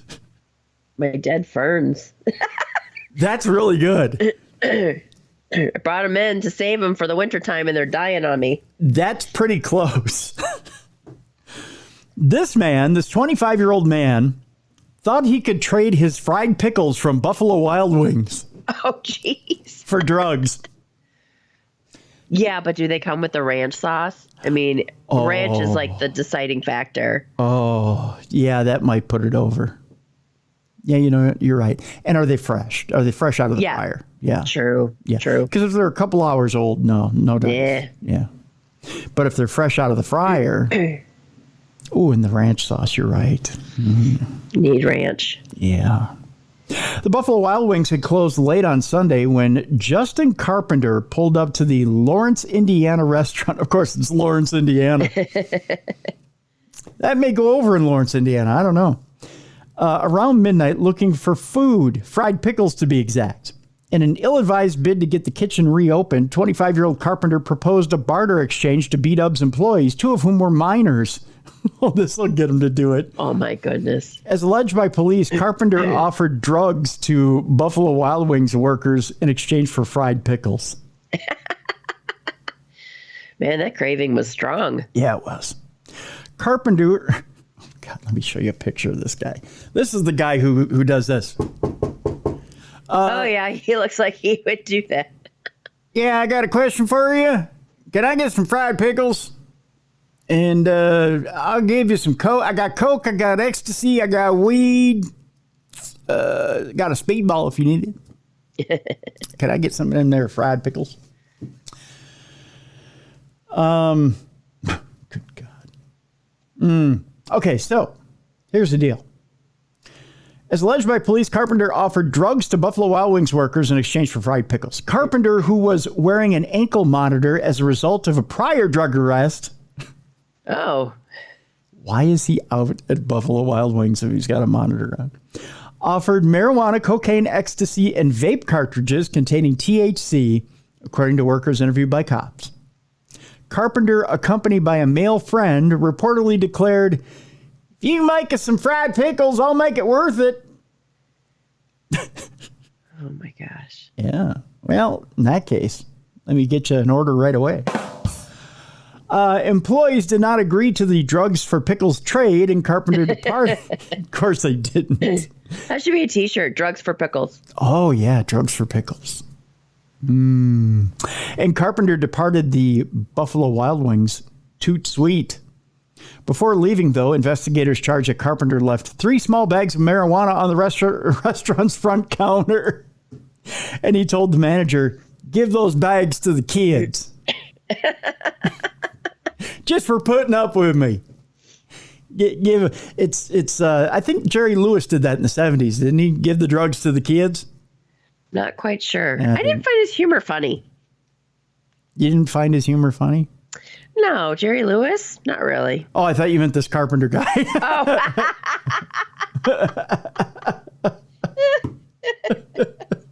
Yeah, that's what I tell the cops after he leaves. Yeah, I just didn't find that guy funny. Didn't find him funny. I just, police subsequently tracked Carpenter's vehicle to a nearby Speedway gas station where he was taken into custody. Post-arrest searches of Carpenter in his car turned up marijuana, cocaine, oxycodone, Xanax, THC cartridges, and scales containing a white powder. This guy was hitting it out of the park, Mal. Yeah, he had a smorgasbord of drugs. Yeah, he was a regular Indiana Scarface is what he was. Carpenter was arrested on multiple felony and misdemeanor narcotics charges and booked into the county jail. According to court records, he's also a defendant on 2 separate drug cases filed last year, which resulted in pretrial service officials outfitting him with a GPS ankle monitor. Oh, my gosh. He was proudly displaying at the Buffalo Wild Wings. His parents must be so proud. Oh, they've got to be. They've got to be. If Carpenter secures his release from custody, a judge has ordered him to have no contact with the Buffalo Wild Wings or its employees or their delicious fried pickles. Yeah. As for future obtainment of fried pickles in the vicinity of the Indianapolis suburb, Yelp does have suggestions. So you have to go to Yelp to figure out where else you can get fried pickles in the area. I'm sure Carpenter is all over it. Speaking of things you can score for a certain amount of money or drugs or whatever else you want to offer, a reformed mobster went after one last score, so to speak, when he stole Judy Garland's ruby slippers from Oz. Oh. Did you hear about this story? No. It's kind of an interesting story. I want to thank Tony for sending this. Is it the museum that's in Minnesota? Yeah. Oh. Yeah. The aging reformed mobster who has admitted to stealing a pair of ruby slippers that Judy Garland wore in The Wizard of Oz gave in to temptation for one last score after an old mob associate led him to believe the famous shoes must be adorned with real jewels to justify their $1 million insured value. Oh. Some people are gullible. Yep. Terry John Martin's defense attorney finally revealed the 76-year-old's motive for the 2005 theft from the Judy Garland Museum in the late actor's hometown of Grand Rapids, Minnesota, right here in our hometown, Mally. Our hometown of Minnesota, not hometown of Grand Rapids. In a new memo filed ahead of his January 29th sentencing in Duluth. Duluth is on fire. We don't need no water. Let them burn. The FBI recovered the shoes in 2018 when someone else tried to claim an insurance reward on them. Who thinks they're getting paid off on those, by the way? Oh, people are stupid. I know. But Martin wasn't charged with stealing them until last year. Martin pleaded guilty in October to using a hammer to smash the glass of the museum door and display case to take the slippers. He had hoped to harvest real rubies from the shoes and sell them. Oh, dear God. What an idiot. Hasn't he watched the movie in HD? I know. And wasn't there like 3 or 4 pairs? Yes. Yeah. That they used? Yeah. Yeah. But a fence, a person who deals in stolen goods, informed him the rubies were glass, and Martin got rid of the slippers less than 2 days after he took them, he said. Defense attorney Dane DeCray said in his memo that an unidentified former mob associate tempted Martin to steal the shoes, even though he hadn't committed a crime in nearly 10 years after his last prison stint. So he came out of retirement after 10 years, and he goes, yeah, you know what? I'm going to take the ruby slippers because there's probably real rubies on them. One last heist, Mally, over ruby slippers. And wasn't he like 70-something years old, you said? Yeah, he's 70. Well, at that point, he was 66. Oh. Yeah. But, you know, 66 years old, he could have come out for anything. It could have been one last big drug heist. It could have been, a life of running hooas. But no, it was the ruby slippers. Brilliant guy. At first, Terry declined the invitation to participate in the heist, but old habits die hard, and the thought of a final score kept him up at night, DeCray wrote. It was this that kept him up at night. Jeez. After much contemplation, Terry had a criminal relapse and decided to participate in the theft. DeCray and prosecutors are recommending the judge sentence Martin to time served because he's physically incapable of presenting a threat to society. Oh no, he took the ruby slippers, Mally. You throw the book at him. Martin is in hospice care with a life expectancy of less than 6 months. Oh, yeah. He's not going anywhere. No. He needs oxygen all the time because of his chronic obstructive pulmonary disorder, or COPD, and was in a wheelchair at his most recent court appearance. Even if he were sentenced to prison, his poor health might be grounds for compassionate release. Martin had no idea about the cultural significance of the ruby slippers and had never seen the movie. What? Everybody has seen that movie. Right? Not this guy.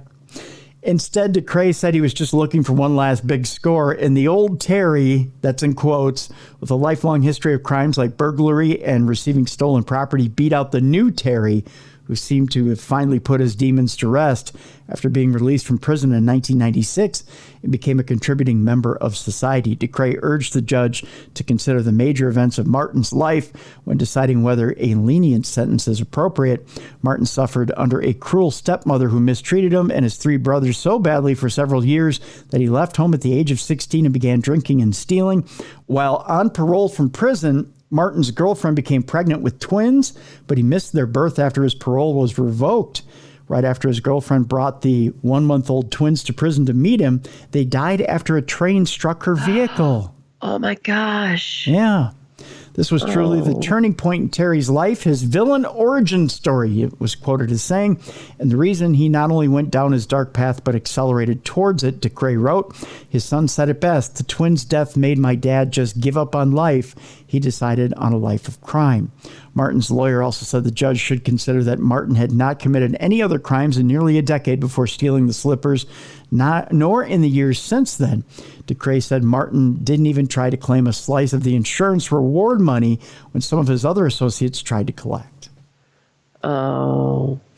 As you had pointed out, Mally, one last note here. Garland wore several pairs of ruby slippers during the filming of the classic 1939 musical, but only 4 authentic pairs are known to remain.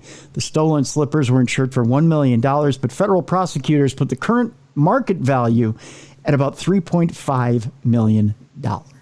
Wow. I think Debbie Reynolds had a huge collection, either of Judy Garland or of Wizard of Oz or something. And I think when she passed, it either got sold at an auction or was donated. I can't remember. Yeah. Yep. Because I remember hearing that she was broke, but she had like this huge collection. Yes, you're absolutely right about that. Yeah. So you want to hear something super quick and funny? Sure. Yeah. The other night I was feeling homesick. Mm-hmm. And we discovered that the Ramsey County Police, they have a live feed like on YouTube. Oh, yeah. Where they just drive around. Yeah. So for like an hour, I sat there and I watched them drive around downtown St. Paul. Yeah. And they like switch off to different cops. But this one guy's like, "Oh, and over here on your left, you'll see," was it Timmy Reed or Tommy Reed? Whatever. Yeah, Tom Reed. Yeah. Yeah, and then over here you have this, and then this food's great over here. So I sat there watching. I was like what do you call it? A ride share or ride along? Yeah, ride along. Yeah, you're doing a ride along. Yeah, it was very entertaining, but it was live on YouTube. So I'm like, oh, I remember that place. Oh, I used to live right down there. Oh. But there was also like -30. I'm like, thank God I'm not there. Yeah. I mean, it was cold here, but I was like, damn. Yeah. But yeah, so it was fun. They did this ride along. Yeah. You did a ride along with the Ramsey County Sheriff. Look at you. Yep, all the way from Detroit. So have you jumped back on since, or do you have future plans? No, but I'm going to. Because it's fun. That's cool. That's very cool. Yeah. Now everybody's going to be jumping on the Ramsey County Sheriff's YouTube, and you won't be able to get on. I know. I'll be like, what the hell? But no, I mean, it's entertaining. Yeah. Well, I bet it is. Yeah. Yeah. I'm like, oh, there's Cosetta's. I used to eat there. Oh, Cosetta. Cosetta used to be so good, and it's gone downhill. Oh, has it? I haven't been there for like 10 years. Yeah. Since I've been in Michigan. Oh. They do a lot of, they cook everything in the morning and then it sits in warming pans all day. Oh. Yeah. Ew. So closed circuit to Cassetta, up your game. You used to be so good. I mean, Do they have different owners? I don't know. I don't know if it went corporate or if it changed hands or what, but it used to be that everything was so fresh. Remember when it was so fresh and so good? Cassetta is an Italian market / eatery, and it's maybe a couple blocks down from Excel Energy Center, and where the Wild play, and it's the NHL team here in town, and it used to be the quintessential Italian market and eatery. Because their pizza was so good. So good. Huge slices. Yeah. And then the rigatoni. Oh. Yeah, because I went to the University of St. Thomas. Yeah. And so my dad, he would come and visit me for like lunch and stuff. And he would take me down there. Well, he'd take me grocery shopping. And then we'd go down there and have lunch. Mm-hmm. So, I mean, I have fond memories of that. And it was delicious. Their lasagna was killer. Yeah. They had a killer lasagna. But it just, in recent years, Mal, it's just gotten... that it's like they make everything 9, 10 o'clock in the morning. And it just, it's. Oh, ew. Yeah. And most days it's not good. I don't know. Right. Intern Yoko still swears by it. She still wants to go down there before concerts and stuff. And I'll abide by it. I'm fine. But right. Well, and also nowadays things are so expensive too. You don't want to spend your money on food that's like subpar. Right. And it's very expensive down there. It's incredibly expensive down there. But, I'd rather go to, other restaurants down there. Mickey's Diner isn't down there anymore. I know. I heard it was like once COVID hit, they just never reopened their doors. Yeah. And Mickey's Diner used to be this little boxcar diner that it was open all night. You could go down there. It's a little greasy spoon diner, and it was so good. But it was it was just so quaint. You could. Well, and it was a landmark because it's in several films. Mm-hmm. Mm-hmm. And it was just so cool. It was such a cool little atmosphere down there. But I don't know. But yeah, Tom Reed's is in. Killian's is a nice little... yep, that's a nice pub. Yeah. We actually, Nick Coleman, when I was producing the Nick Coleman show, we did a morning show from Killian's. Okay. And that was a fun little show. Boy, we packed that place. Packed that place at 6 in the morning. It was an odd show from 6 to 9. We packed that bar and yes, we were drinking from 6 to 9 in the morning. It was something special, but God, I miss Nick. Rest in peace, Nick. But yeah, it was a good show. Good show. Let's continue on. But yeah, we'll ride along with Mally someday on YouTube. It's cute. I mean, well, Yeah, when I get homesick and it's just like, oh, I remember that place. Oh, I know where they are. Blah blah blah. So it's just nice. Did they bust anybody when you were riding along? No. It was pretty quiet. Maybe because it was like 30 below. Probably. So like no one was out. Yeah, and there is down by Excel, down in that area where they were driving around. There's a homeless shelter down there. So everybody was probably in the shelter by that time. Right. Yeah. Because I think it was about midnight. Yeah. Oh, Minnesota time. Yeah. Everybody was checked in. Yeah. Yeah. Because it's one of those things where it was late at night and I wasn't quite ready for bed. So. And if it was as cold as I think, there was nobody on the street. No. Like when you can hear his car drive down the road because it's so cold. Yeah. Yeah. Then there's nobody on the street. That's a wonderful thing about, folks. I got to tell you, there's a wonderful thing about Minnesota in winter. There's almost zero crime on the street when you're in a cold snap because nobody wants to shoot anybody on the street when it's 15 below. Everybody just wants to get off the street and into somewhere warm. So. And when you open up the door and like the wind hits you and you lose your breath, it's cold. Yeah. Yeah, because even Derek was like, what are those things in the from the building to building? I'm like, those are skywalks. Yeah, nobody knows. Yeah, those walkways. Yeah, they're skyways. They're skywalks. Yeah. Skyways. Yeah. So and nobody knows that's where the crime happens, is in the skyways. Yeah, I heard that.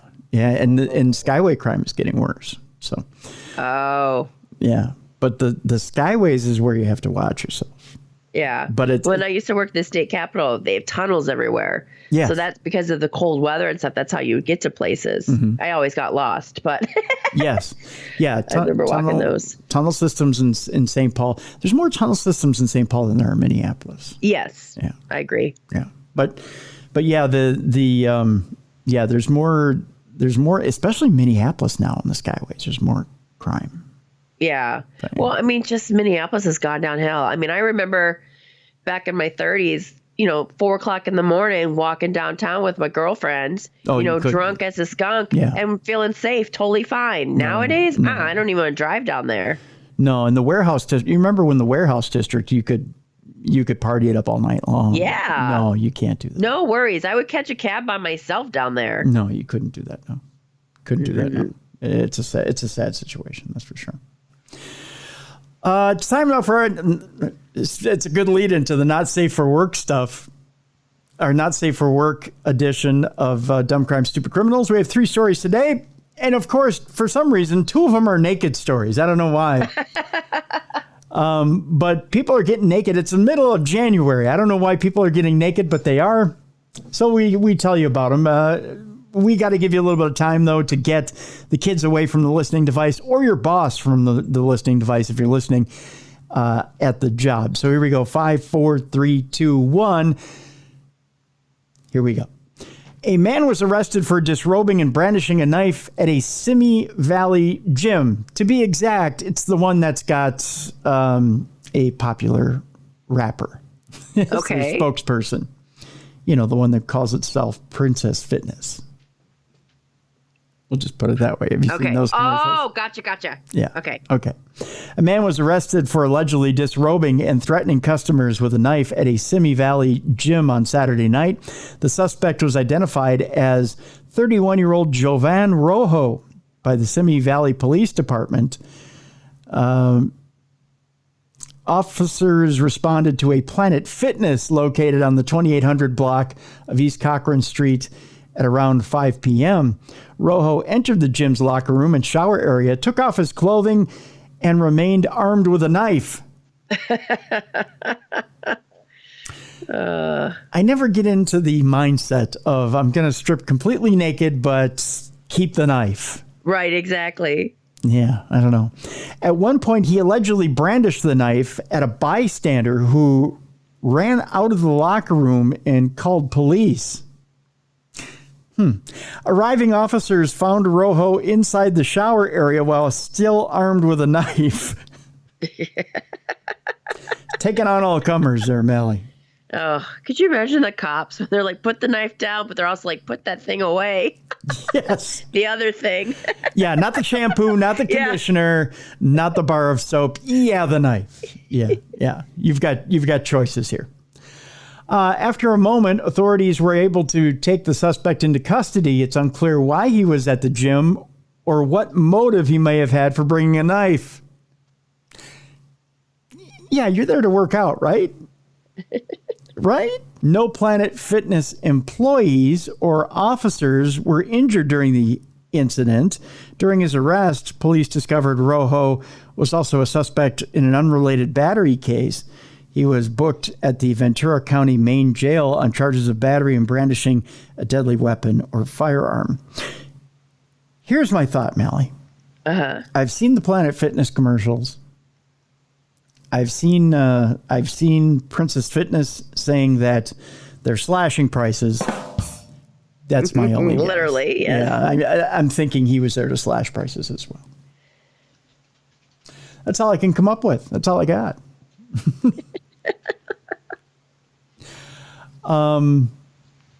Meanwhile, it appears I pulled up the same story twice. Those were the naked stories.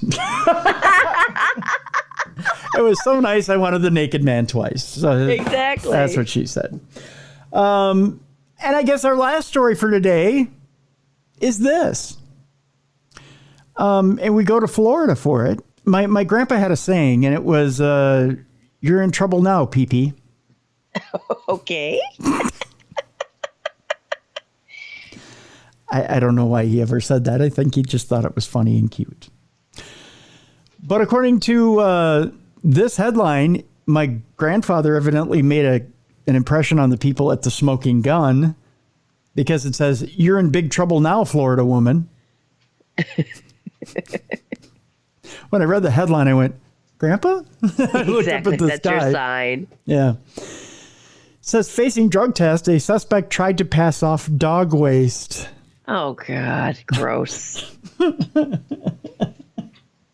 I got to ask you this, Mally, before I read the story. If you ever had to try and pass a drug test, how would you try to pass it? Well, definitely not with dog waste. I mean, there's been a couple of funny... Might as well use a Babe Ruth bar or something. Well, you don't test it that way. I mean, you got to pee in a cup or whatever.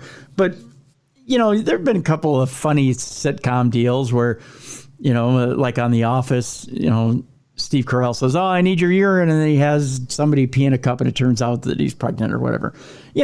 Stuff like that. No,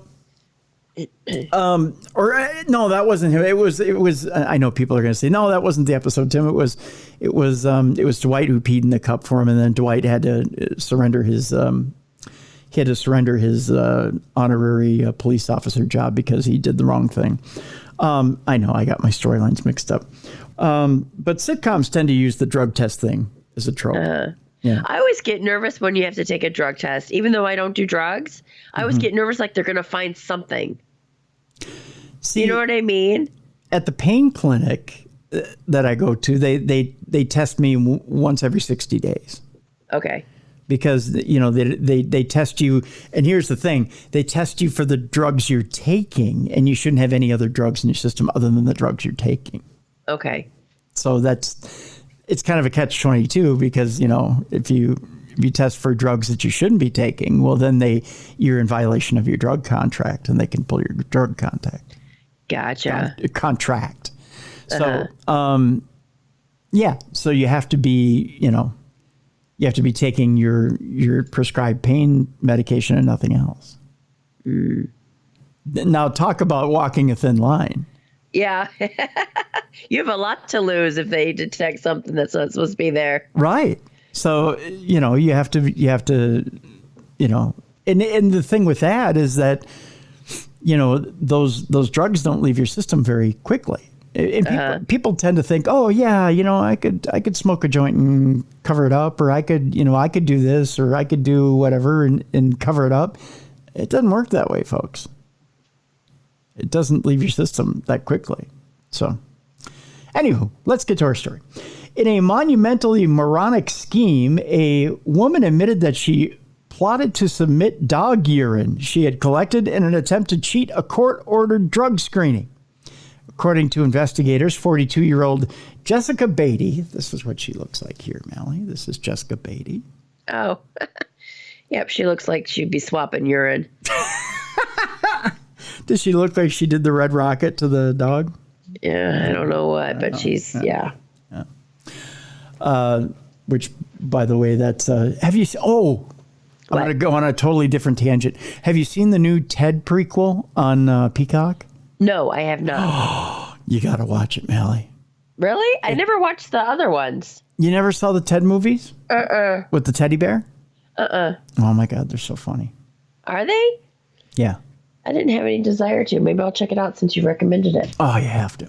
You have to. It's good humor. So according to investigators, 42-year-old Jessica Beatty was subject to random testing as a stipulation of release terms related to her December 28th arrest for possession of drug paraphernalia and driving with a suspended license. Beatty is a Clearwater, Florida resident and has a lengthy rap sheet. It says rap sheep on the story. Now, you can have a lengthy rap sheep, but the rapping's not mad. Just saying. But she has a lengthy rap sheep with, I'm reading it the way it says here, a lengthy rap sheep with numerous cocaine convictions and related incarceration terms. So if you have a rap sheep that's been convicted and has a drug problem, that's one bad sheep. You know what I mean? Yeah. The sheet, on the other hand, is just standard, I guess. Free on her own recognizance following last month's arrest, Beatty had an appointment Thursday to pee in a cup at the county's misdemeanor probation unit. The test is designed to detect the presence of chemical substances or controlled substances, cops noted.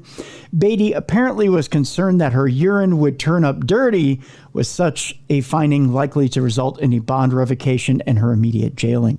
So Beatty showed up with a fraudulent urine sample, according to a criminal complaint.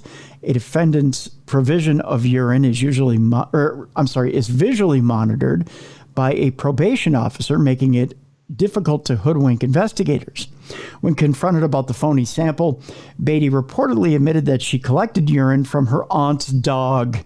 Oh, jeez. Which she intended to provide during testing. The complaint does not indicate what kind of container Beatty used to house the fraudulent sample, nor does it detail how the ex-con actually collected the canine waste, which drug tests can easily differentiate from the human equivalent. Beatty was arrested at the probation office and charged with urine testing fraudulent practices, which is a misdemeanor.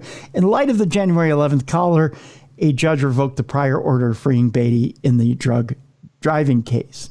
Beatty last year launched a cleaning service that she incorporated with her boyfriend, an ex-con whose rap sheet. Now I've got them mixed up. Includes convictions for robbery, narcotics possession, disorderly conduct, obstructing police, and loitering and prowling. So I think they called it the Cons Cleaning Service. Yeah, that's kind of scary. You have them cleaning your home, and they both have a criminal background. Yeah, so, just put up your valuables before you have them come clean. Apparently. Yeah, so there you go. So that'll do it for Dumb Crime, Stupid Criminals today. Mally, what you got going on? I would like to say a lot, but just taking it one day at a time, just trying to get healthy. There you go. Taking it one day at a time. Uh-huh. It's I'm going to live by your words. Well, you shouldn't live by my words. I'm nobody special. But yeah, there you go. So check out paranormalgirl.com for all that's going on with Mally. I myself am up at KNSI this weekend, knsi.com from 7 to 9 a.m. Central Time. I want to thank, Mally, when I'm up at KNSI, I post on social media to people just to say good morning to them. I want to thank everybody who says good morning to me. It's kind of nice. That's sweet. Yeah, it's a nice positive way to start the morning. And I get quite a few people who say good morning to me, so that's kind of nice. Nice positive way to start the weekend. So there you go. Yeah, most definitely. Tomorrow on the big program, Mally will be joining me again. We'll be doing some supernatural news, and we got some good stuff this week. So there you go. Awesome. There you go. So that'll do it for today. I want to thank my guest today. Again, it was kind of a gripping story of